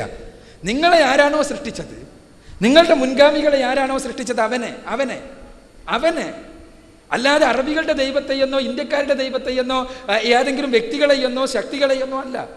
ആരാണോ നമ്മുടെ സൃഷ്ടാവ് അവനെ ആരാധിക്കുക. എന്തിന്? ആ സൃഷ്ടാവിന് നിങ്ങളുടെ ആരാധന ആവശ്യമുണ്ടായിട്ടാണോ? അല്ല, ലഅല്ലക്കും തത്തഖൂൻ, എങ്കിലേ നിങ്ങൾ സന്മാർഗനിഷ്ഠരായി ജീവിക്കൂ. ഖുർആന്റെ ശൈലിയാണ്. നിങ്ങൾ സന്മാർഗനിഷ്ഠരായി ജീവിക്കണോ?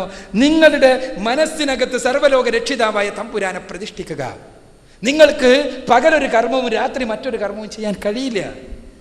നിങ്ങൾക്ക് മനസ്സിനുള്ളിൽ ഒന്നും പുറത്ത് മറ്റൊന്നുമായി വെക്കാൻ കഴിയില്ല. കാരണം ഞാനിത് പറയുമ്പോൾ എൻ്റെ മനസ്സിൽ സ്വാർത്ഥമായ താല്പര്യങ്ങളാണുള്ളത് എങ്കിൽ ആ താല്പര്യങ്ങൾക്കനുസരിച്ച് പ്രതിഫലം നൽകുന്ന പടച്ച തമ്പുരാനെ കുറിച്ചുള്ള ബോധം എനിക്കുണ്ടെങ്കിൽ, എൻ്റെ മരണം ഏത് സമയത്താണ് കടന്നു വരിക എന്ന് എനിക്കോ നിങ്ങൾക്കോ ആർക്കുമോ പറയാൻ സാധ്യമല്ലെങ്കിൽ ഞാൻ തീർച്ചയായും എൻ്റെ ജീവിതത്തെ വിമലീകരിച്ചു കൊണ്ടിരിക്കും. എനിക്ക് തെറ്റ് ചെയ്യാൻ കഴിയില്ല. തെറ്റഥവാ വന്നാൽ തന്നെ, മാനുഷികമായ ചോദനകളാൽ അബദ്ധങ്ങൾ വന്നാൽ തന്നെ സർവ്വലോക രക്ഷിതാവായ തമ്പുരാൻ്റെ മുന്നിൽ നാം പശ്ചാത്തപിച്ച് മടങ്ങി ആ തെറ്റിലേക്ക് തിരിച്ചു പോകാതെ യഥാർത്ഥത്തിൽ കടന്നു വരും. അപ്പോൾ ഞാൻ പറഞ്ഞു വരുന്നത്, എന്നിട്ട് ആ തമ്പുരാനെ പരിചയപ്പെടുത്തുകയാണ്. ആ ഖുർആൻ്റെ ആ ശൈലി നോക്കുക നിങ്ങൾ. ആരാണ് ആ സൃഷ്ടാവ്? നിങ്ങൾ ആരാധിക്കേണ്ടത് ആരെയാണ്? ആരാണോ നിങ്ങൾക്ക് വേണ്ടി ഭൂമിയെ മെത്തയാക്കി തന്നത്, നിങ്ങൾക്ക് വേണ്ടി ഉപരിലോകത്തെ മേൽക്കൂരയാക്കി തന്നത് ആരാണ്? ആ ഉപരിലോകത്ത് നിന്ന് നിങ്ങൾക്ക് ആവശ്യമായ ജലഗണങ്ങൾ ഇറക്കി തന്നവൻ ആരാണ്? ആ ജലഗണങ്ങൾ ഉപയോഗിച്ച് ഭൂമിയിൽ സസ്യലതാദികളും ഫലമൂലാദികളും ഉൽപ്പാദിപ്പിച്ച് നിങ്ങൾക്ക് ഭക്ഷണമാക്കിയവൻ ആരാണ്? അവനെ നിങ്ങൾ ആരാധിക്കുക, അവനെ ആരാധിക്കുക. ഇവിടെ ജാതിയുടെ വർഗത്തിൻ്റെ വർണ്ണത്തിൻ്റെ യാതൊരു ഇതുമില്ല. ഇവിടെ സർവ്വലോക രക്ഷിതാവായ തമ്പുരാൻ ആരാധിക്കുക. അപ്പം ഞാൻ പറഞ്ഞു വരുന്നത്, അവൻ എല്ലാറ്റിവിടെയും ഉണ്ട് എന്ന് വിശ്വസിച്ചുകൊണ്ടും അവൻ്റെ കാരുണ്യം, അവൻ്റെ സൃഷ്ടികളാണ് എല്ലാവരും, ആരായിരുന്നാലും. അതാണ് നേരത്തെ പറഞ്ഞ തമീശ്വരാണ് പരമം മഹേശ്വര എന്ന് പറയും. എല്ലാം അവൻ്റെ സൃഷ്ടികളാണ്. അവരെത്ര ഉന്നതരായിരുന്നാലും അധമരായിരുന്നാലും, അത് എത്ര ഏത് കഴിവുകളുള്ളവരായിരുന്നാലും, എത്ര കാര്യങ്ങളെക്കുറിച്ച് അറിവുള്ളവരായിരുന്നാലും, എല്ലാവരും അവൻ്റെ സൃഷ്ടികളാണ്. അതുകൊണ്ട് തന്നെ അവനെ മാത്രം ആരാധിക്കുക. അവനെ ആരാധിക്കുന്ന രംഗത്ത് നമുക്ക് മറ്റാരുടെയും ദല്ലാളിപ്പണിയുടെയും ആവശ്യമില്ല. കാരണം എൻ്റെ ഹൃദയത്തെ സൃഷ്ടിച്ച, എന്നെ അറിയുന്ന, എൻ്റെ ഹൃദയത്തെ അറിയുന്ന, എന്നെ പൂർണ്ണമായി അറിയുന്ന എൻ്റെ നാഥൻ്റെ മുന്നിൽ എൻ്റെ മനസ്സ് തുറന്നു വെക്കാൻ, എൻ്റെ നാഥനോട് എനിക്ക് സംസാരിക്കാൻ എന്തിനാണ് ഒരു ദല്ലാളി? ആവശ്യമില്ല. ഇതിലേക്കാണ് സത്യത്തിൽ ലോകത്തിൻ്റെ വ്യത്യസ്തങ്ങളായ ഭാഗങ്ങളിലേക്ക് കടന്നു വന്ന പ്രവാചകന്മാർ മുഴുവനും ക്ഷണിച്ചത് എന്നാണ് നാം മനസ്സിലാക്കുന്നത്. അതുകൊണ്ട് തന്നെയാണ് ഭാരതീയ ദർശനങ്ങളിൽ ഏകത്വത്തിന് ഇത്രയധികം പ്രാധാന്യം ലഭിച്ചത്. അതല്ല എങ്കിൽ തീർച്ചയായും പിന്നെ ഈ ഏകത്വത്തെക്കുറിച്ച് ആവർത്തിച്ച് പറയേണ്ടത് എന്തിന്? പുരാണങ്ങളുടെ അവസ്ഥാവിശേഷത്തിലേക്ക് സമൂഹം ആപതിക്കുവാനുള്ള കാരണം ഈ രൂപത്തിൽ ബഹുമാന്യനായ ജ്യേഷ്ഠ സഹോദരൻ ഇവിടെ പറഞ്ഞ രീതിയിലുള്ള വ്യാഖ്യാനങ്ങൾ തന്നെയല്ലേ ആണ് എന്നാണ് ഞാൻ മനസ്സിലാക്കുന്നത്. തീർച്ചയായും വിഷ്ണുവിനെ അങ്ങനെ മനസ്സിലാക്കി പിന്നീട് വരുന്ന വിഷ്ണു ശിവനുമായി മത്സരിക്കുന്നതും അവിടെ പ്രശ്നമുണ്ടാകുന്നതും എല്ലാം നമ്മൾ കാണേണ്ടി വരുന്നു.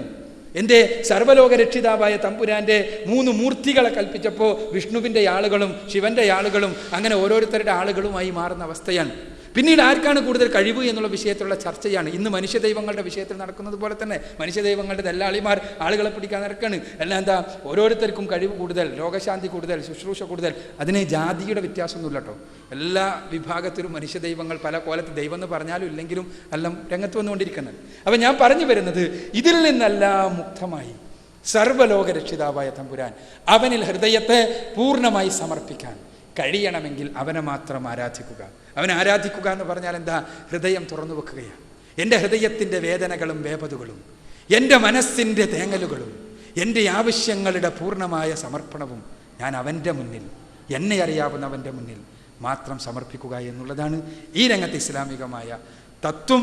അവിടെയാണ് ഇപ്പോൾ ബഹുമാന്യനായ ജ്യേഷ്ഠ സഹോദരൻ പറഞ്ഞ ഹൈന്ദവതയുടെ പുതിയ വ്യാഖ്യാനമായി പറഞ്ഞ കാര്യം. പുതിയ വ്യാഖ്യാനമല്ല, പലപ്പോഴും പലരും വ്യാഖ്യാനിക്കാറുണ്ട് ഈ രൂപത്തിൽ.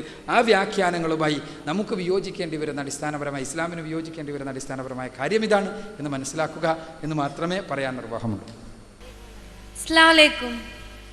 എൻ്റെ പേര് നസ്നീൻ ഷർഫുദ്ദീൻ. ഞാൻ 10th സ്റ്റാൻഡേർഡിൽ പഠിക്കുന്നു. നേരത്തെ അവതരിപ്പിച്ച പ്രബന്ധത്തിൽ പറയുകയുണ്ടായി, വിവേകാനന്ദ ഹിന്ദു എന്ന ഒരു മതം ഇല്ല എന്ന് പറഞ്ഞു. പക്ഷേ 1963 ചിക്കാഗോ പാർലമെൻറ്റിൽ അദ്ദേഹം ഹിന്ദുയിസം ഒരു യൂണിവേഴ്സൽ റിലീജിയൻ ആയിട്ട് അംഗീകരിച്ചതായി എനിക്കറിയാം. മാത്രമല്ല അദ്ദേഹത്തിൻ്റെ പ്രസംഗത്തിലൂടെ ധാരാളം പേർ ഹിന്ദു റിലീജിയനിലേക്ക് വന്നതായും അറിയാം. ഇതിനെപ്പറ്റി എന്താ പറയാനുള്ളത്?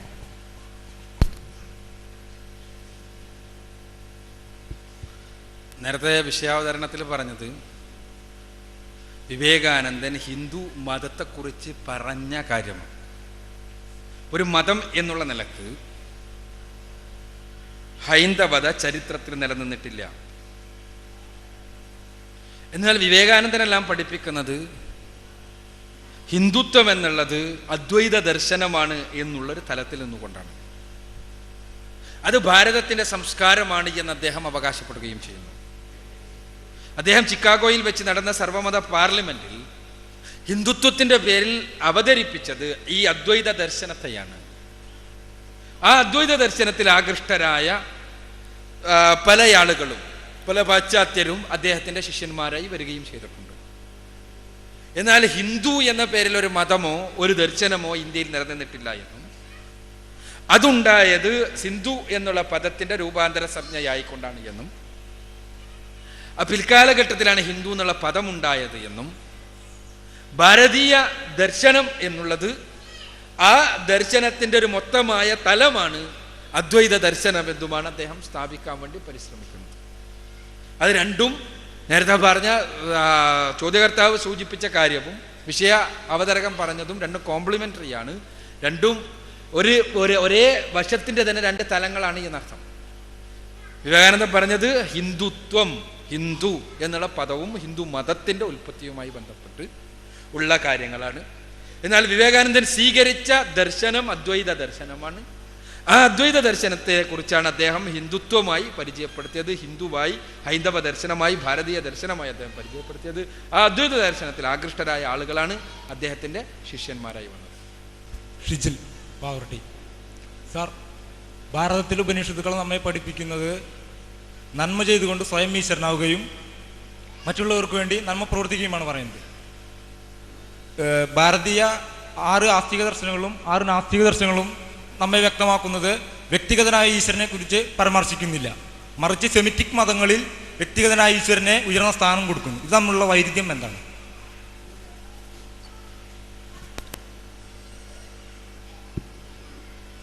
ഭാരതീയ ദർശനങ്ങൾ വ്യക്തി തലത്തിലുള്ള ഈശ്വരനെ പരിചയപ്പെടുത്തുന്നില്ല. എന്നാൽ സെമിറ്റിക് ദർശനങ്ങൾ വ്യക്തിപരമായ ഈശ്വരനെ പരിചയപ്പെടുത്തുന്നു. ഇത് തമ്മിലുള്ള വൈരുദ്ധ്യം എന്തെന്നാണ് ചോദ്യം. ഞാൻ ചോദ്യം ആവർത്തിക്കുന്നത് ഞാൻ മനസ്സിലാക്കിയതിൽ വല്ല അബദ്ധം ഉണ്ടെങ്കിൽ പറയാനുണ്ട്. ഭാരതീയ ദർശനം എന്ന് പറഞ്ഞാൽ ഓരോരുത്തരും പറയുന്നതല്ല എന്ന് ബോധ്യം നമുക്കുണ്ടാകണം.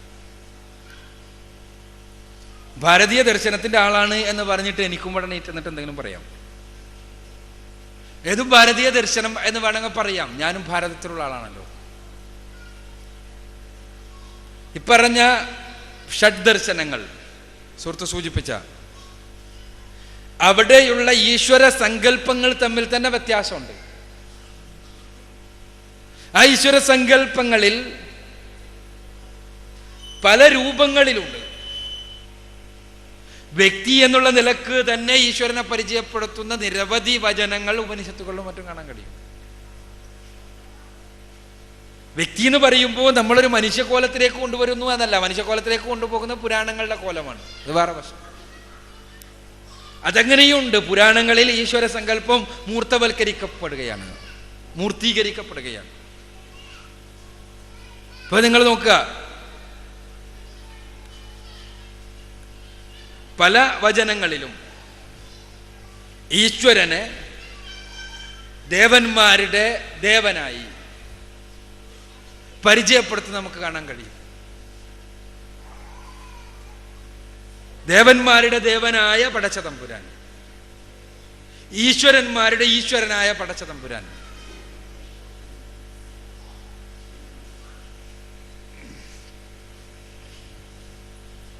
തമീശ്വരാണം പരമം മഹേശ്വര താം ദേവതാനാം പരമം ച ദൈവതം പതിം പദീനാം പരമം പരസ്താത് വിധാമദേവം ഭുവനീശമേ. ഇത് ശ്വേതശതരോപനിഷത്തിലെ 6-ാം അധ്യായത്തിലെ 7-ാമത്തെ വചനമാണ്. ശ്വേതശതരോപനിഷത്തിന് സത്യത്തിൽ ദശോപനിഷത്തുകളിൽ ഉൾപ്പെടാൻ മാത്രം ആശയ സമ്പുഷ്ടമെങ്കിലും ദശോപനിഷത്തുകളിൽ ഉൾപ്പെടുത്താതെ മാറ്റി നിർത്തി അത് ശ്രീ ശങ്കരാചാര്യരാണ്. പലപ്പോഴും ശ്രീ ശങ്കരാചാര്യർ സുഹൃത്ത് പറഞ്ഞ പോലെയുള്ളൊരു ഭാരതീയ ദർശനത്തിന്റെ വക്താവാണ്. ശ്രീ ശങ്കരാചാര്യർ അദ്വൈതാധിഷ്ഠിതമായ ഭാരതീയ ദർശനത്തിന്റെ വക്താവായതുകൊണ്ട് തന്നെ അദ്ദേഹത്തിന് ഈ വ്യക്തി എന്നുള്ള നിലയ്ക്ക് ഈശ്വരനെ കാണുവാൻ കഴിയാത്തത് കൊണ്ട് ശ്വേതശതരം കുറെ കൂടി വ്യക്തിവൽക്കരിക്കപ്പെട്ട ഈശ്വര സങ്കല്പം പ്രദാനം ചെയ്യുന്നത് കൊണ്ട് തന്നെ അതിന് പ്രാധാന്യം ഇടിച്ചു കളഞ്ഞതാണ് എന്ന് ദ്വൈതവാദികളായ പല പണ്ഡിതന്മാരും സൂചിപ്പിക്കാറുണ്ട്. ഞാൻ സൂചിപ്പിക്കുന്നത് ഭാരതത്തിലും ഭാരതീയ വേദഗ്രന്ഥങ്ങളിലും ഭാരതീയ പുരാണങ്ങളിലുമെല്ലാം അദ്വൈതം നിഷേധിച്ച രൂപത്തിലുള്ള വ്യക്തിവൽക്കരിക്കപ്പെട്ട ദൈവസങ്കല്പം നമുക്ക് കാണാൻ കഴിയും. അഥവാ സൃഷ്ടാവായ തമ്പുരാൻ, സൃഷ്ടി എന്നുള്ള മറ്റൊരു വസ്തുത, ആ സ്രഷ്ടാവിന് അതീതമാണ്, അല്ലെങ്കിൽ സൃഷ്ടിക്ക് അതീതനാണ് സ്രഷ്ടാവ് എന്നുള്ളത്. ഞാൻ പറഞ്ഞ വചനം തന്നെ നോക്കുക നിങ്ങൾ. തമീശ്വരാണം പരമം മഹേശ്വര, സകല ഈശ്വരന്മാരുടെയും പരമനായ മഹേശ്വരൻ. താം ദേവതാനാം പരമം ച ദൈവത, സകല ദേവന്മാരുടെയും പരമനായ ദേവൻ. പതിം പദീനാം പരമം പരസ്താദ്, സകല പതികളുടെയും സകല രക്ഷിതാക്കളുടെയും പരമനായ പതി. വിധാമദേവം ഭുവനീശമീഡ്യം, സകല ഈഢ്യങ്ങളും ദേവന്മാർ അർപ്പിക്കുന്നത് അവനാകുന്നു. അപ്പോൾ എന്താണ് ഇവിടെ? കൃത്യമായും ഒരു അവൻ ഉണ്ട്. ഈശ്വരന്മാരുടെ ഈശ്വരനായവൻ, ദേവന്മാരുടെ ദേവനായവൻ, പതികളുടെ പതിയായവൻ. ഇസ്ലാം പഠിപ്പിക്കുന്ന ദൈവം സ്രഷ്ടാവായ തമ്പുരാൻ തന്നെയാണ്. അവൻ സ്രഷ്ടാവാണ്. അവൻ അകർമ്മിയല്ല, അഗുണനല്ല, നിർഗുണനല്ല, മറിച്ച് സഗുണ സമ്പൂർണനാണ്. സകല ഗുണങ്ങളും അതിൻ്റെ പൂർണ്ണ രൂപത്തിൽ അവനിൽ കേന്ദ്രീകരിക്കപ്പെട്ടിരിക്കുന്നു. അവനെ നിർഗുണ നിരാകാരനായിട്ട് അവതരിപ്പിക്കുന്ന ആളുകൾ പലപ്പോഴും അവൻ ഒന്നുമല്ലാത്തതായും അവസാനം സൃഷ്ടി തന്നെ നടക്കാത്തതായും പറയാറുണ്ട്. യഥാർത്ഥത്തിൽ ഭാരതീയ ദർശനത്തിൽ അങ്ങനെ ഉള്ളൊരു ഒരു ഒരു ഒരു ചിന്താധാര ഉണ്ട് എന്നല്ലാതെ ഭാരതീയ ദർശനം മൊത്തത്തിൽ ആ ചിന്താധാരയാണെന്ന് പറയാൻ സാധ്യമല്ല. ഇസ്ലാം എന്നാൽ സ്രഷ്ടാവായ തമ്പുരാനെ കൃത്യമായി പരിചയപ്പെടുത്തുന്നു. അവൻ വ്യക്തിയാണ്, അവൻ സ്രഷ്ടാവാണ്, അവൻ സഗുണ സമ്പൂർണനാണ്, അവന് പല ഗുണങ്ങളുമുണ്ട്, അവന് പല നാമവിശേഷണങ്ങളുണ്ട്, അവൻ പ്രപഞ്ചത്തിന് അതീതനാണ്, അവനാണ് പ്രപഞ്ചത്തെ സൃഷ്ടിച്ചിട്ടുള്ളത്. യഥാർത്ഥത്തിൽ ഇത് തന്നെയാണ് ലോകത്തിൻ്റെ വ്യത്യസ്തങ്ങളായ ഭാഗങ്ങളിലേക്ക് കടന്നു വന്ന പ്രവാചകന്മാർ മുഴുവനും പഠിപ്പിച്ചത് എന്നാണ് ഞാൻ നേരത്തെ പറഞ്ഞതുപോലെയുള്ള ഭാരതീയവും അല്ലാത്തതുമായ വേദ സംഹിതകളിലെ വചനങ്ങൾ നമുക്ക് പറഞ്ഞു തരുന്നത്. എൻ്റെ പേര് തുളസിദാസ്, വലപ്പാട് വീട്. ഹിന്ദുക്കളുടെ ബഹുദൈവാരാധനയെ കുറിച്ച് പറഞ്ഞു. ഹിന്ദുക്കളുടെ ബഹുദൈവാരാധനയെ കുറിച്ച് പറഞ്ഞു. ഹിന്ദു മതത്തിൻ്റെ പഴക്കം എന്ന് പറഞ്ഞാൽ ക്രിസ്തു മതത്തിൻ്റെയോ ഇസ്ലാം മതത്തിനേക്കാളൊക്കെ വളരെയധികം പഴക്കമുള്ളതാണ്. നമുക്കറിയാം, നമ്മുടെ രാജ്യത്ത് അല്ലെങ്കിൽ ലോകത്ത് പല സംഘടനകളോ മതങ്ങളോ എന്തൊക്കെ ഉണ്ടായിട്ടുണ്ടെങ്കിലും കുറച്ച് പഴക്കം ചെല്ലും തോറും അതിന് ഉൾപ്പിരിവുകൾ ഉണ്ടാവും. അങ്ങനെ ഉൾപ്പിരിവുകൾ ഉണ്ടാവും, വിഘടിച്ചപ്പോൾ രാഷ്ട്രീയങ്ങളൊക്കെ വളർന്ന് പിള്ളേരിന് എന്നൊക്കെ പറയില്ലേ, അതേപോലെ ഓരോ സംഘടനകൾക്കും ഓരോ മതങ്ങൾക്കും ഉണ്ടാവും. അപ്പോൾ പഴക്കത്തിനനുസരിച്ച് വ്യത്യസ്തമായിട്ടുള്ള ആരാധനാ രീതികളും അങ്ങനെയുള്ള കാര്യങ്ങളും വന്നു ചേർന്നിട്ടുള്ളതാണ്. പിന്നെ ഏകദൈവാരാധന അംഗീകരിക്കുന്നു എന്ന് പറയുന്നത് ഏകം സദ്വിപ്ര ബഹുദാവദന്തി എന്ന് വേദത്തിലെ ഒരു വചനം താങ്കൾ കേട്ടിട്ടുണ്ടാവും, പഠിച്ചിട്ടുണ്ടായിരിക്കും. അപ്പോൾ അത് പറഞ്ഞിട്ടുണ്ട്. അത് വളരെ മുൻപേ തന്നെ അതൊക്കെ പറഞ്ഞിട്ടുണ്ട്. ഇത് പഴക്കത്തിനനുസരിച്ച് അങ്ങനെ സംഭവിക്കുന്നു എന്നുള്ളതിന്. പിന്നെ ഒരു മിസ്റ്റർ വിജയൻ എന്ന് പറഞ്ഞ ഒരാൾ ചോദിച്ചൊരു കാര്യത്തിന് താങ്കൾ പറഞ്ഞു, അതായത് കണ്ണുകൊണ്ട് കാണുന്ന ഏതോ ഒരു ശ്രുതിയിൽ എന്തോ മന്ത്രം എന്തോ പറഞ്ഞു, കണ്ണുകൊണ്ട് കാണുന്നതും ചെവി കൊണ്ട് കേൾക്കുന്നതും ഒന്നും ഈശ്വരനല്ല എന്ന് പറഞ്ഞു. ആ പറഞ്ഞതിൽ അദ്ദേഹം ചോദിച്ച ചോദ്യം താങ്കൾ ശരിക്കും മനസ്സിലാക്കിയോന്ന് എനിക്കറിയില്ല. അദ്ദേഹം പറഞ്ഞത് കണ്ണുകൊണ്ട് കാണുന്നു എന്നല്ല, മനക്കണ്ണുകൊണ്ട് ഞാൻ കാണുന്നു, മനക്കണ്ണുകൊണ്ട് ഞാൻ കാണുന്നു എന്നാണ് പറയുന്നത്. പിന്നെ ലോകത്തിൻ്റെ സർവ്വത്തിൻ്റെയും നാഥൻ അത് സൂര്യനാണ് എന്നൊരു വാദം വന്നിട്ടുണ്ട്. 1 മണിക്കൂർ സൂര്യൻ പണി മുടക്കി കഴിഞ്ഞാൽ എന്തൊക്കെ ഉണ്ടാവുക എന്നൊക്കെ ഉള്ള ചോദ്യങ്ങൾ വരുന്നുണ്ട്. പിന്നെ ശാസ്ത്രീയതയുമായിട്ട് എല്ലാ മതങ്ങൾക്കും ഇപ്പോൾ ഇനി എന്താണ് ചോദ്യം? ഒരു ചോദ്യമായാലും മറുപടി സൗകര്യമാണ്. ഒരുപാട് ചോദ്യമാകുമ്പോൾ മറ്റുള്ള ആൾക്ക് അവസരം കുറയും. അപ്പോൾ അതിന് ഉത്തരം പറഞ്ഞാൽ സുഹൃത്തിൻ്റെ വിശദീകരണം, ഹിന്ദുമതം ഏറെ പഴക്കമുള്ള മതമാണ്, അതുകൊണ്ട് തന്നെ ഉണ്ടായിട്ടുള്ള ബഹുദൈവ ആരാധനയ്ക്ക് കാരണം അതാണെന്നാണ് അല്ലേ? യഥാർത്ഥത്തിൽ അതുതന്നെയാണ് ഞാനും പറഞ്ഞത്. പഴക്കം കൂടുന്നതിനനുസരിച്ച് സമൂഹത്തിലേക്ക് പിൽക്കാലഘട്ടത്തിൽ കടന്നു വരുന്ന ആചാരങ്ങൾ ഉണ്ടാകുന്നു. അതിൻ്റെ മൂലം നമ്മൾ പരിശോധിക്കുമ്പോൾ ഒരേ തത്വത്തിൽ എത്തിച്ചേരാൻ കഴിയുന്നു. ആ തത്വത്തിൻ്റെ സത്യത നമ്മൾ അന്വേഷിക്കേണ്ടി വരുന്നു, വിശേഷിച്ചും മരണാനന്തര ജീവിതത്തെക്കുറിച്ച് പറയുന്നതുകൊണ്ട്. നമ്മൾ മനസ്സിലാക്കേണ്ട ഒരു കാര്യമുണ്ട്, വേദഗ്രന്ഥങ്ങളെല്ലാം ഒരേപോലെ പറയുന്നൊരു കാര്യമാണ്, മരണത്തിന് ശേഷം ഒരു ജീവിതമുണ്ട്. അത് ചിലപ്പോൾ നമുക്ക് ഉൾക്കൊള്ളാൻ കഴിഞ്ഞത് നമ്മൾ സീരിയസ് ആയിട്ട് ചിലപ്പോൾ ചിന്തിച്ചിട്ടുണ്ടാവില്ല. പക്ഷേ ചിന്തിച്ചു നോക്കുക നിങ്ങൾ, അങ്ങനെ ഒന്നും ഉണ്ടെങ്കിൽ എന്തായിരിക്കും നമ്മുടെ അവസ്ഥ? നമ്മളിങ്ങനെ ജീവിച്ചു പോയി, അങ്ങനെ മരിക്കുന്നു, മരണത്തിന് ശേഷം ഒരു ശാശ്വത ജീവിതം ഉണ്ടെന്ന് വിചാരിക്കുക. അത്തരം ഒരു ജീവിതത്തിൽ ഈ പറഞ്ഞതുപോലെ കർമ്മങ്ങൾക്കനുസരിച്ചുള്ള പ്രതിഫലം ഉണ്ടെങ്കിൽ എന്തായിരിക്കും നമ്മുടെ അവസ്ഥ? അപ്പം അതുകൊണ്ട് തന്നെ നമ്മൾ ചിന്തിക്കേണ്ടത് നമ്മുടെ അനിവാര്യതയാണ്. അപ്പോൾ എന്താണ് അടിസ്ഥാന വിശ്വാസം? ഇവിടെ പറഞ്ഞല്ലോ, പിൽക്കാലഘട്ടത്തിൽ വന്നു ഏകം സത് വിപ്രാഹ ബഹുദാ വദന്തി എന്നും അതേപോലെയുള്ള ഒരുപാട് ഋഗ്വേദ സാമവേദ വചനങ്ങൾ, ആ വചനങ്ങളിൽ നിന്ന് എല്ലാം ധരിച്ച ഏകനായ ഏകദൈവത്തെക്കുറിച്ച് പറയുന്നു, പല പേരുകളിൽ പറയുന്ന ഏകദൈവത്തെക്കുറിച്ച് പറയുന്നു. ആ പല പേരുകൾ പ്രശ്നമല്ല, ആ പല പേരുകൾ മൂർത്തികളായി മാറിയപ്പോഴാണ് പ്രശ്നം ഉണ്ടാകുന്നത്. ഞാൻ പറഞ്ഞു നേരത്തെ സുഹൃത്ത് പറഞ്ഞപ്പോൾ പറഞ്ഞു, മൂർത്തികളായി മാറിയപ്പോഴാണ് പ്രശ്നം ഉണ്ടാകുന്നത്. പിന്നെ നിങ്ങൾ പറഞ്ഞ പോലെ കർമ്മങ്ങളിലേക്ക് വന്നപ്പോൾ കൂടുതൽ കുഴപ്പങ്ങളിലേക്ക് പോയി എന്നുള്ളതാണ് സത്യം. അപ്പോൾ നമ്മൾ ഈ കുഴപ്പമില്ലാതാകാൻ ഋഷിമാർ പഠിപ്പിച്ച അടിസ്ഥാന തത്വം എന്താണ് എന്ന് മനസ്സിലാക്കാൻ ശ്രമിക്കുക. അവിടെ ആണ് ഇസ്ലാമികമായ തത്വം ഞാൻ നിങ്ങളുടെ മുന്നിൽ സമർപ്പിച്ചത്. അതൊരു വർഗത്തിൻ്റെ, ഒരു വർഗീയതയുടെ തത്വം എന്നുള്ള നിലക്കല്ല, ഭാരതത്തിലെയും മഹാന്മാരായ ആളുകൾ പഠിപ്പിച്ച അടിസ്ഥാന തത്വമാണിത് എന്ന രൂപത്തിലാണ് സമർപ്പിച്ചിട്ടുള്ളത്. നിങ്ങൾക്ക് പരിശോധിക്കാവുന്നതാണ്. നേരത്തെ പിന്നെ വിജയൻ്റെ ചോദ്യത്തിന് ഞാൻ മറുപടി പറഞ്ഞത് ശരിയായില്ലെന്ന്. അകക്കണ്ണുകൊണ്ട് കാണുന്നു എന്നാണ് പറഞ്ഞതെന്ന്. ഈ അകക്കണ്ണുകൊണ്ടുള്ള കാഴ്ച എന്താ? ഈ അകക്കണ്ണുകൊണ്ടുള്ള കാഴ്ച എന്താണ്? നമ്മളുടെ അനുഭവത്തിൽ വരാത്തൊരു സാധനം നമുക്ക് അകക്കണ്ണുകൊണ്ട് കാണാൻ കഴിയില്ല. നമ്മുടെ സ്വപ്നത്തിലായിരുന്നാലും നമ്മുടെ ചിന്തയിലായിരുന്നാലും നമ്മുടെ മനസ്സിലായിരുന്നാലും എല്ലാം നമ്മുടെ അനുഭവത്തിൽ വരാത്ത ഒരു അസ്തിത്വത്തെ നമുക്ക് അറിയാൻ കഴിയില്ല. നമ്മുടെ മനസ്സിൽ അതിനെക്കുറിച്ചുള്ള സാങ്കല്പിക ചിത്രം ഉണ്ടാക്കാൻ കഴിയില്ല. സ്വാഭാവികമല്ലേ? നമ്മൾ കാണാത്തൊരു വസ്തുവിനെ അല്ലെങ്കിൽ നമുക്ക് കാണാൻ കഴിയാത്തൊരു വസ്തുവിനെ കുറിച്ച് നമ്മളുടെ മനസ്സിൽ സാങ്കല്പിക ചിത്രം ഉണ്ടാക്കാൻ കഴിയില്ല. അപ്പോൾ ഒരു ചിത്രം ഉണ്ടാകണമെങ്കിൽ അത് ഇന്ദ്രിയങ്ങൾക്ക് അധീനനാകണം. ഇന്ദ്രിയങ്ങൾക്ക് അതീതനാണ് സർവശക്തനായ തമ്പുരാൻ. അതുകൊണ്ട് തന്നെ മനക്കണ്ണിന് ആയിരുന്നാലും അകക്കണ്ണിനായിരുന്നാലും പുറം കണ്ണിനായിരുന്നാലും ഒന്നും അവനെ അനുഭവിക്കാൻ കഴിയില്ല എന്നാണ് നാം മനസ്സിലാക്കേണ്ടത് എന്നാണ് എനിക്ക് സൂചിപ്പിക്കാൻ. സൂര്യനെ കുറിച്ച് ചോദിച്ചല്ലോ, ലോകത്തിന് മുഴുവൻ ഊർജം നൽകുന്ന സൂര്യനെ കുറിച്ച് ചോദിച്ചല്ലോ, ലോകത്തിന് മുഴുവൻ ഊർജം നൽകുന്ന സൂര്യനാണ് ലോകത്തിൻ്റെ നിയന്താവുന്ന എന്തൊക്കെ പറഞ്ഞിട്ടുള്ള വാദങ്ങളൊക്കെ വരുന്നുണ്ടല്ലോ, അതേക്കുറിച്ച് എന്താ അഭിപ്രായം? 1 മണിക്കൂർ സൂര്യൻ പണിമുടക്കി കഴിഞ്ഞാൽ എന്തുണ്ടാവും എന്നൊക്കെ ചോദ്യം. ലോകത്തിന് മുഴുവനും വെളിച്ചം നൽകുന്ന സൂര്യൻ, ആ സൂര്യനെ സൃഷ്ടാവായി സങ്കല്പിച്ച ഹിരണ്യഗർഭൻ സൂര്യനാണ് എന്ന് നേരത്തെ അയ്യപ്പൻ സാറ് പറഞ്ഞതിനെ കുറിച്ചാണ് തോന്നുന്നത് ചോദ്യം. ഇവിടെ വളരെ അടിസ്ഥാനപരമായി ഒരുപാട് അബദ്ധങ്ങളുണ്ട് അതിൽ. ഒന്ന്, ഈ ലോകം എന്ന് പറഞ്ഞ സങ്കല്പം തന്നെ മുമ്പത്തെ സങ്കല്പമല്ല. ഇപ്പം നമ്മുടെ ലോകം എന്ന് പറഞ്ഞാൽ മുമ്പ് എന്താണ്? ഭൂമിക്ക് പുറത്തുള്ളൊരു ആകാശം.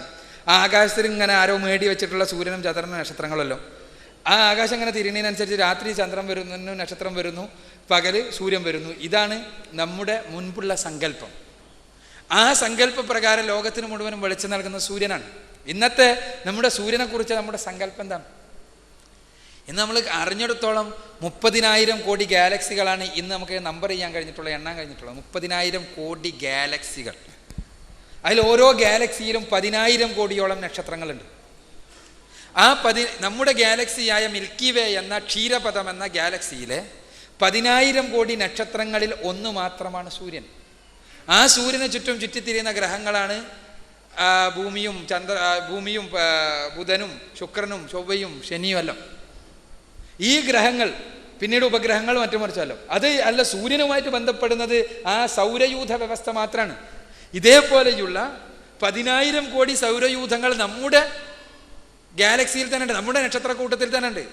ഇതേപോലെയുള്ള നമ്മുടെ നക്ഷത്രക്കൂട്ടത്തെ പോലെയുള്ള 30,000 കോടി നക്ഷത്രക്കൂട്ടങ്ങൾ വേറെ ഉണ്ട്. അപ്പം ഇവക്കെല്ലാം വെളിച്ചം നൽകുന്നത് പ്രപഞ്ചത്തെ സൂര്യനാണ് എന്ന് ഇപ്പോൾ നമുക്ക് ആർക്കും അഭിപ്രായം ഉണ്ടാവില്ല സ്വാഭാവികമായിട്ടും. പക്ഷേ മുൻകാലങ്ങളിൽ സൂര്യനെക്കുറിച്ചുള്ള വികലമായ ധാരണകളിൽ നിന്നുണ്ടാകുന്ന സങ്കല്പങ്ങളിൽ നിന്ന് ഉരുത്തിരിഞ്ഞു വന്നതാണതല്ലോ. യഥാർത്ഥത്തിൽ ഈ ഗാലക്സികളെയും നക്ഷത്രക്കൂട്ടങ്ങളെയും സൂര്യചന്ദ്രാദികളെയും എല്ലാറ്റിനെയും പൾസാറുകളെയും കോസാറുകളെയും നെബലുകളെയും സൂപ്പർ നോവകളെയും എല്ലാം സൃഷ്ടിച്ച് പരിപാലിച്ചു കൊണ്ടിരിക്കുന്ന മഹാചൈതന്യം, അവനെ മാത്രം ആരാധിക്കുക എന്ന ആശയം എത്ര സുന്ദരമാണ്, എല്ലാവർക്കും സ്വീകരിക്കുവാൻ സാധിക്കുന്ന ആശയം. അവിടെ നമ്മുടെ മനസ്സുകൾക്കകത്തേക്ക് ഏതെങ്കിലും രൂപത്തിലുള്ള സങ്കുചിതത്വത്തിൻ്റെ ലാഞ്ചന കടന്നു വരുന്ന പ്രശ്നമില്ല. അവിടെ നമ്മളുടെ ഹൃദയത്തിനകത്തേക്ക് ഏതെങ്കിലും തരത്തിലുള്ള ചൂഷണം കടന്നു വരേണ്ട കാര്യവുമില്ല. സർവശക്തനായ തമ്പുരാൻ, എന്നെ പൂർണ്ണമായി അറിയാവുന്ന തമ്പുരാൻ, അവൻ്റെ മുന്നിൽ ഞാൻ എൻ്റെ ഹൃദയം തുറക്കുന്നു. ഇതാണ് ഇസ്ലാം നമ്മോട് ആവശ്യപ്പെടുന്ന കാര്യം എന്ന് സൂചിപ്പിക്കട്ടെ. എൻ്റെ മാതാവ് ഒരു ഹിന്ദുവും പിതാവ് ഒരു മുസ്ലിമാണ്. അതിൻ്റെ പേരിൽ തന്നെ ഞാൻ മതഗ്രന്ഥങ്ങളിലല്ലാണ്ട് ജീവിതത്തിലാണ് ഈശ്വരൻ തെരഞ്ഞിട്ടുള്ളത്. ജനങ്ങളെ സൃഷ്ടിക്ക് കാരണമായ കാമം, ഈ കാമം ജനങ്ങളിൽ നിലനിൽക്കുന്നിടത്തോളം കാലം നിങ്ങൾക്ക് ദൈവത്തെ കാണാൻ സാധിക്കില്ല.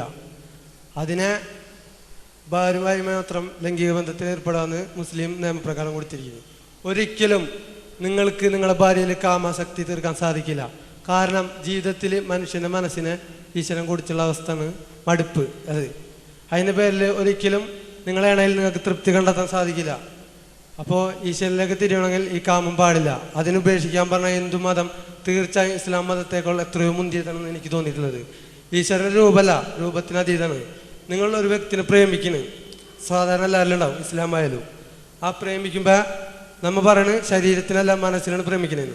സത്യം പറഞ്ഞാൽ ആദ്യം ശരീരത്തിനെ നോക്കുന്നു, അത് ഇഷ്ടപ്പെട്ടിട്ട് അതിലൂടെ മനസ്സിലേക്ക് കടക്കണം. മനസ്സിലേക്ക് കടന്നു കഴിഞ്ഞാൽ ആ ശരീരം നമുക്ക് ബാധകമല്ല, രൂപമല്ല. എന്നതുപോലെ തന്നെ ഈശ്വരനെ അറിയാൻ വേണ്ടിയിട്ട് അനേകായിരം രൂപങ്ങൾ ഉണ്ടാക്കിയിട്ടിരിക്കുന്നത് ഹിന്ദു മതത്തിൽ. അത് ആത്മാവെന്ന പദത്തിൽ വരുമ്പോൾ രൂപങ്ങൾ മാഞ്ഞു പോകും.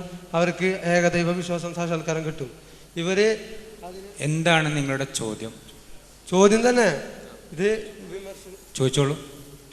അതായത് തീർച്ചയായും കാമം ഉള്ള ഒരു വ്യക്തിക്ക് ഈശ്വരനെ കണ്ടെത്താൻ സാധിക്കില്ല എന്നാണ് എൻ്റെ ഉറപ്പ്. ജീവിതാനുഭവങ്ങളിൽ നിങ്ങൾ ചകേണ്ടതാണ്. നിരീശ്വരവാദിയായ ഒരു മനുഷ്യൻ പൂച്ചക്കുട്ടിക്ക് ചോറ് കൊടുക്കുമ്പോൾ അവിടെ അവൻ്റെ നന്മ പ്രകടമാവുന്നു. അപ്പോൾ ഇഹലോകത്തിൽ പോയാലും പരലോകത്തിൽ നിന്നാലും ഭൗതിക സുഖങ്ങൾ ആശിക്കുന്നവനക്കില്ല. ഫലം വെച്ചിക്കാതെ കർമ്മം ചെയ്യുക എന്ന് ഭഗവത്ഗീതയിൽ അതാണ് പറഞ്ഞിട്ടുള്ളത്. നിങ്ങൾ സ്വർഗ്ഗലോകത്തിൽ പോയ അള്ളാഹുവിൻ്റെ അങ്ങനെ കൂലി കിട്ടുന്നു. മനസ്സിൻ്റെ നന്മയ്ക്ക് വേണ്ടി നിങ്ങൾ അവനോട് കൂലി ചോദിക്കുന്നു, അതിനുവേണ്ടി പ്രവർത്തിക്കാൻ പറയുന്നു. അതേത് മനുഷ്യനും ചെയ്യും. കാരണം മനുഷ്യൻ സ്വാർത്ഥനാണ്, അവർ സുഖത്തിന് വേണ്ടി നടക്കണേണ്. ഇതോ ഭഗവതത്തിൽ അവൻ്റെ മനസ്സാക്ഷിയെ മരവിപ്പിക്കുക, അതെന്തു കരുണയുണ്ടോ? അതാണ് സത്യം. കാമം നിങ്ങളിലുള്ളിടത്തോളം കാലം ഈശ്വരനെ കെട്ടാൻ നിങ്ങൾക്ക് സാധ്യമല്ല, കണ്ടെത്തുകയുമില്ല. ഇത് തീർച്ച. എൻ്റെ പേര് വീരവിവേകാനന്ദൻ. ഞാൻ വിവേകാനന്ദൻ്റെ സെക്കൻഡ് പാർട്ടാണ്. ബഹുമാനായ സുഹൃത്തിൻ്റെ ചോദ്യമല്ല, അഭിപ്രായങ്ങളാണ്. തിക്തമായ അനുഭവങ്ങളിൽ നിന്ന് അദ്ദേഹം എത്തിച്ചേർന്ന അഭിപ്രായങ്ങളാണ്, അഭിപ്രായ രൂപീകരണമാണ്. ഓരോരുത്തർക്കും സ്വാഭാവികമായും തങ്ങളുടെ ചെറുപ്പകാലം സൃഷ്ടിക്കുന്ന അനുഭവങ്ങൾ ഉണ്ടാകാം. പക്ഷേ അനുഭവങ്ങൾക്ക് അപ്പുറത്താണ് പലപ്പോഴും സത്യം എന്നുള്ള വസ്തുത നമ്മൾ മനസ്സിലാക്കണം. കാമം, ഈശ്വരൻ മനുഷ്യനെ സൃഷ്ടിച്ചിട്ടുണ്ടെങ്കിൽ ആ മനുഷ്യൻ്റെ പുരോഗതിക്ക് മുഴുവനും നിമിത്തമായ അവൻ്റെ താല്പര്യങ്ങളുടെ ഭാഗമാണ് കാമവും ലോഭവുമല്ല. കാമമില്ലാത്തൊരു ലോകത്തെക്കുറിച്ച് ചിന്തിച്ചു നോക്കുക, ലോഭമില്ലാത്തൊരു ലോകത്തെക്കുറിച്ച് ചിന്തിച്ചു നോക്കുക. എന്തിനെങ്കിലും പറ്റുമോ? ഒന്നിനും കൊള്ളൂല. ഈ ലോകത്തുള്ള പുരോഗതിക്ക് മുഴുവനും കാരണം എന്താണ്? സ്വാർത്ഥതയാണ്, അടിസ്ഥാനപരമായ സ്വാർത്ഥത. മനുഷ്യൻ്റെ ഈ സ്വാർത്ഥത, ആ സ്വാർത്ഥതയെ പോസിറ്റീവായി, ക്രിയേറ്റീവായി, സൃഷ്ടിപരമായി ഉപയോഗപ്പെടുത്താണ് ഇസ്ലാം ചെയ്യുന്നത്. സ്വാർത്ഥത മനുഷ്യൻ ഇല്ലാതാക്കാൻ ശ്രമിച്ചതാണ് കമ്മ്യൂണിസ്റ്റ് ദർശനങ്ങൾ പോലുള്ള ദർശനങ്ങൾക്ക് പറ്റിയ തെറ്റ്. സ്വാർത്ഥത ഇല്ലാതാക്കാൻ ശ്രമിച്ചാൽ ഇല്ലാതാവില്ല. എന്താണ്ടാവുക? മനുഷ്യൻ്റെതായ സകല സ്വഭാവങ്ങളും നഷ്ടപ്പെടും. മനുഷ്യൻ കേവലം ഒരു ജീവി മാത്രമായി മാറും. സ്വാർത്ഥത മനുഷ്യാസ്തിത്വത്തിൻ്റെ സവിശേഷതയാണ്. ഇതേപോലെ തന്നെ ഒരു ജന്തു എന്നുള്ള നിലക്ക്, ജീവി എന്നുള്ള നിലക്ക് മനുഷ്യൻ്റെ പുനരുൽപാദനവുമായി ബന്ധപ്പെട്ട് മാത്രമല്ല ലൈംഗികത സ്ഥിതി ചെയ്യുന്നത്. മനുഷ്യൻ്റെ വ്യക്തിപരമായ സമാധാനവും കുടുംബപരമായ സമാധാനവും സാമൂഹ്യ സമാധാനവും എല്ലാം ലൈംഗികതയുമായി ബന്ധപ്പെട്ട് കിടക്കുന്നു. ഇന്ന് ലൈംഗിക ശാസ്ത്രം എന്നുള്ളത് സെക്സോളജി എന്നുള്ളത് ഒരു വലിയ ശാസ്ത്രശാഖയാണ്. ഇന്ന് ലൈംഗിക ശാസ്ത്രത്തിൻ്റെ കീഴിൽ വരുന്ന ലൈംഗിക മനഃശാസ്ത്രമുണ്ട്. ലൈംഗിക മനഃശാസ്ത്രം, സെക്സ് സൈക്കോളജി. ഈ സെക്സ് സൈക്കോളജി എല്ലാം നമ്മൾ പഠിപ്പിക്കുന്നത് എന്താ? മനുഷ്യ പുരോഗതിയുടെ, മനുഷ്യൻ്റെ കർമ്മങ്ങളുടെ, മനുഷ്യൻ്റെ സർഗവാസനകളുടെ, മനുഷ്യൻ്റെ സർഗമായ സകല കഴിവുകളുടെയും അടിത്തറയായി ഭവിച്ചിട്ടുള്ള മനുഷ്യാസ്തിത്വത്തിൻ്റെ സവിശേഷതകളിലൊന്നാണ് അവൻ്റെ ലൈംഗികത എന്നാണ്. അവൻ്റെ ലൈംഗികത കേവലം പുനരുൽപാദനത്തിൽ മാത്രം ഒതുങ്ങി നിൽക്കുന്നതല്ല. അവൻ്റെ മനസ്സമാധാനവുമായി, അവൻ്റെ കുഞ്ഞുങ്ങളുമായിട്ടുള്ള ബന്ധവുമായി, അവൻ്റെ കുടുംബവുമായിട്ടുള്ള പരസ്പരമുള്ള പങ്കുവെക്കലുകളുമായി എല്ലാം ബന്ധപ്പെടുന്നു. അതുകൊണ്ട് തന്നെ സാമൂഹ്യ ജീവിതത്തെ പോലും ലൈംഗികത ബാധിക്കുന്നു എന്നാണ്. അതുകൊണ്ട് തന്നെ ലൈംഗികത ഉൾക്കൊള്ളുന്ന ഒരാൾക്ക് ദൈവത്തെ അറിയാൻ കഴിയില്ല എന്ന് പറഞ്ഞാൽ അത് ശുദ്ധ ഭോഷ്കാണ്. കാരണം എന്തുകൊണ്ടെന്നാൽ നമുക്ക് കാണാൻ കഴിയുന്ന ഒരു വസ്തുത, ലൈംഗികത ഉൾക്കൊള്ളുകയും കുടുംബജീവിതം നയിക്കുകയും ചെയ്ത ആളുകൾ എല്ലാ സ്ഥലത്തും മഹാന്മാരായ ദാർശനികന്മാരായി ഉണ്ടായിരുന്നു എന്നുള്ള വസ്തുതയാണ്. യാജ്ഞവൽക്യനും മൈത്രേയിയും തമ്മിൽ നടക്കുന്ന സംഭാഷണങ്ങൾ നമുക്ക് ഛന്ദഗ്യോപനിഷത്തിൽ കാണാൻ കഴിയും. ആരാണ് യാജ്ഞവൽക്യനും മൈത്രേയിയും? മൈത്രേയി കുടുംബിനിയാണ്, യാജ്ഞവൽക്യൻ കുടുംബക്കാരനും. ഇവിടെ ദാർശനിക ചർച്ചകൾ നടക്കുന്നത് സർവ്വലോക രക്ഷിതാവിനെ കുറിച്ച്, പരബ്രഹ്മത്തെക്കുറിച്ച്, പരമാത്മാവിനെ കുറിച്ച് ചർച്ചകൾ നടക്കുന്നത് കുടുംബത്തിൻ്റെ അന്തരീക്ഷത്തിലാണ്. ഇതേപോലെ തന്നെ പല സ്ഥലങ്ങളിലും നമുക്ക് കാണാൻ കഴിയും. അതേപോലെ തന്നെ ലൈംഗികതയെ ഇസ്ലാം പറയുന്നത് എന്താണെന്ന് വെച്ചാൽ, ലൈംഗികതയെ നിങ്ങൾക്ക് പടച്ച തമ്പുരാൻ നൽകിയ ഒരു അമാനത്തായി, ഒരു പടച്ചതമ്പുരാൻ നൽകിയ ഒരു അനുഗ്രഹമായി മനസ്സിലാക്കുകയും ആ അനുഗ്രഹത്തെ ദൈവിക മാർഗദർശന പ്രകാരം ഉപയോഗിക്കുകയും ചെയ്യാനാണ്. ദൈവിക മാർഗദർശന പ്രകാരം ഉപയോഗിക്കുവാൻ സന്നദ്ധമായിരുന്നുവെങ്കിൽ സുഹൃത്തിന് ഈ പ്രശ്നം ഉണ്ടാകുമായിരുന്നില്ല. അതേപോലെ തന്നെ സമൂഹത്തിനും സുഹൃത്തിന് ഈ സംശയം തന്നെ ഉണ്ടാകുമായിരുന്നില്ല എന്നുള്ളതാണ് സത്യം. ദൈവിക മാർഗദർശനം എന്താ?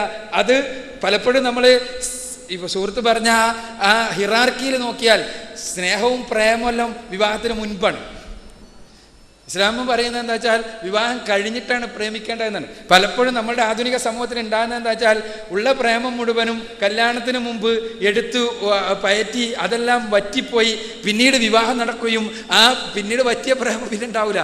അതുകൊണ്ട് തന്നെ അത് ഡ്രൈ ആയ ജീവിതമായി മാറുകയും ആ ഡ്രൈ ആയ ജീവിതം ഏതാനും മാസങ്ങൾ കഴിയുമ്പോഴേക്ക് തെറ്റിപ്പിരിക്കുകയും ചെയ്യുന്ന അവസ്ഥയാണ് പലപ്പോഴും ആധുനിക സമൂഹങ്ങളിൽ കണ്ടുവരുന്നത്. അപ്പോൾ ഇസ്ലാം ഈ വിഷയത്തിൽ കൃത്യമായ കാഴ്ചപ്പാടുണ്ട്. എന്താ? ലൈംഗികതയാകട്ടെ, ലാഭേച്ഛയാകട്ടെ, ഭൗതിക ചിന്തയാകട്ടെ, എന്തായിരുന്നാലും മനുഷ്യൻ്റെ താല്പര്യങ്ങൾ അത് എല്ലാം സംരക്ഷിക്കപ്പെടണം. പക്ഷേ ആ താല്പര്യങ്ങൾ ദൈവിക മാർഗദർശന പ്രകാരമാകണം. നിങ്ങൾ സമ്പത്തുണ്ടാക്കിക്കോ, പക്ഷേ സമ്പത്ത് വിഹിതമായ മാർഗത്തിലൂടെയാകണം ഉണ്ടാക്കേണ്ടത്. ആ സമ്പത്ത് നിങ്ങൾക്ക് പടച്ചോൻ തന്നതാ, അതുകൊണ്ട് തന്നെ പടച്ചോൻ പറഞ്ഞ ആളുകൾക്ക് കൊടുക്കാൻ നിങ്ങൾ ബാധ്യസ്ഥരാണ്. ഇസ്ലാമിൻ്റെ നിയമങ്ങൾ അങ്ങനെയാണ്. നിങ്ങൾ സ്ത്രീയുമായി ബന്ധപ്പെടണോ, നിങ്ങൾ വിവാഹം കഴിച്ചോ, അവളുടെ ഉത്തരവാദിത്തം ഏറ്റെടുത്തോ, എന്നിട്ട് അവളുമായി ബന്ധപ്പെട്ടോളൂ. ആ നിങ്ങളുടെ കുടുംബാന്തരീക്ഷത്തിൽ നിങ്ങൾക്ക് ദൈവികമായ മാർഗദർശന പ്രകാരം ജീവിക്കുകയാണെങ്കിൽ തീർച്ചയായും അവിടെ സമാധാനവും ശാന്തി ഉണ്ടാകും. ഇങ്ങനെ ഓരോ രംഗത്തും കൃത്യമായ മാർഗദർശനമാണ് ഇസ്ലാം നൽകുന്നത്. ഏതെങ്കിലും ഒരു മനുഷ്യ വികാരത്തോട് നിഷേധാത്മകമായി പ്രതികരിക്കുക എന്നത് ഇസ്ലാമിൻ്റെ ഒരു ശൈലിയല്ല, ഇസ്ലാമിൻ്റെ രീതിയല്ല. ഇസ്ലാം പഠിപ്പിക്കുന്നത് ആ നിഷേധാത്മകത മനുഷ്യൻ എന്നുള്ള നിലക്കുള്ള അവൻ്റെ ഭാഗധേയത്തെ നിർവഹിക്കുവാൻ സാധിക്കാത്ത ഒരവസ്ഥക്കാണ് കാരണമാവുക എന്നാണ്. ഒരു പുരുഷനാണെങ്കിൽ അവൻ മകനായി തുടങ്ങി, പിന്നീട് ഭർത്താവായി മാറി, പിതാവായി തീർന്ന്, പ്രപിതാവായി തീർന്ന്, അങ്ങനെ പലതും ആകേണ്ടവനാണ്. സഹോദരനും എല്ലാമായി തീരേണ്ടവനാണ്. ഒരു സ്ത്രീയാണെങ്കിൽ മകളായി തുടങ്ങി, ഭാര്യയായി തീർന്ന്, പിന്നെ മാതാമഹിയും എല്ലാമായി തീരേണ്ടവളാണ്, സഹോദരിയും എല്ലാം ആയി തീരേണ്ടവളാണ്. അപ്പോൾ ഈ രംഗത്തെല്ലാമുള്ള ദൈവിക മാർഗദർശനം അനുധാവനം ചെയ്യുക എങ്കിൽ സമാധാനപൂർണമായ ജീവിതം ഉണ്ടാകും. ഇസ്ലാം ദൈവത്തെ കണ്ടെത്തുക എന്ന് പറയുന്നതിൽ പോലും സുഹൃത്തുദ്ദേശ രൂപത്തിലുള്ളൊരു കണ്ടെത്തൽ ഇസ്ലാം പറയുന്നില്ല. ദൈവത്തെ ഹൃദയത്തിൽ ഉൾക്കൊള്ളുക എന്നതാണ് ഇസ്ലാമിൻ്റെ കാഴ്ചപ്പാട്. ദൈവത്തെ കാണാൻ വേണ്ടി കുറേ തിരഞ്ഞെടുത്തിട്ട് ദൈവത്തെ ഏതെങ്കിലും ഒരു കാട്ടിൻ്റെ ഉള്ളിലോ അല്ലെങ്കിൽ ഏതെങ്കിലും മനസ്സിൻ്റെ അകക്കണ്ണാടിയിലോ കാണാൻ കഴിയും എന്ന് ഇസ്ലാം പഠിപ്പിച്ചിട്ടില്ല. സർവ്വലോക രക്ഷിതാവായ തമ്പുരാനിൽ നിന്നുള്ളതാണ് എന്ന് നിർബന്ധമായും പരിശുദ്ധ പ്രവാചകൻ പഠിപ്പിച്ച പ്രമാണങ്ങളെ പരിശോധനാ വിധേയമാക്കുക. ആ പരിശോധനാ വിധേയമാക്കിയാൽ മനസ്സിലാകും ഇത് സർവ്വലോക രക്ഷിതാവിൽ നിന്നുള്ളതാണ് എന്ന്. ആ പ്രമാണങ്ങൾ പ്രകാരം ജീവിതം നയിക്കാൻ നാം സന്നദ്ധമാകുമെങ്കിൽ, ആ പ്രമാണങ്ങൾ പ്രകാരം, പരിശുദ്ധ ഖുർആനും തിരുസുന്നത്തുമാകുന്ന പ്രമാണങ്ങൾ പ്രകാരം ജീവിതം നയിക്കാൻ നാം സന്നദ്ധമാകുമെങ്കിൽ തീർച്ചയായും ഭൗതികമായ സമാധാനമുണ്ടാകും. മരണാനന്തര ജീവിതത്തിൽ ശാശ്വതമായ സമാധാനത്തിൻ്റെ ഭവനമായ സ്വർഗ്ഗലോകത്തിലേക്ക് പ്രവേശനം ലഭിക്കും. അവിടെ ഈ മനുഷ്യരെ നന്മ ചെയ്യിപ്പിക്കുവാൻ അല്ലേ സ്വർഗം? തീർച്ചയായും അത് മനുഷ്യനെ നന്മ ചെയ്യിപ്പിക്കേണ്ടേ എന്നാണ് തിരിച്ചുള്ള ചോദ്യം. മനുഷ്യനെ നന്മ ചെയ്യണമല്ലോ, അല്ലെങ്കിൽ ഈ ഭൂമിയിലെ സംവിധാനങ്ങൾ തന്നെ നിലനിൽക്കില്ല. മനുഷ്യൻ നന്മ ചെയ്യണം. പക്ഷേ അതോടൊപ്പം തന്നെ സർവ്വലോക രക്ഷിതാവായ തമ്പുരാൻ സത്യവാനാണ്, കളവ് പറയുന്നവനല്ല. മനുഷ്യനെ നന്മ ചെയ്യിപ്പിക്കുവാനായി തന്നെ പടച്ച തമ്പുരാൻ പഠിപ്പിച്ച സ്വർഗനരകങ്ങൾ, ആ സ്വർഗനരകങ്ങളെക്കുറിച്ച് പടച്ച തമ്പുരാൻ ഒരിക്കലും കളവ് പറഞ്ഞ ആളുകളെ പ്രലോഭിപ്പിക്കുന്നവനല്ല പരിശുദ്ധ ഖുർആൻ പഠിപ്പിക്കുന്ന പടച്ച തമ്പുരാൻ. സാദിഖാണവർ എല്ലാ അർത്ഥത്തിലും സത്യം പറയുന്നവനാണ്. അതുകൊണ്ട് തന്നെ അവൻ പറഞ്ഞത് മുഴുവനും സത്യമാണ് എന്നുള്ളതാണ് യാഥാർത്ഥ്യം.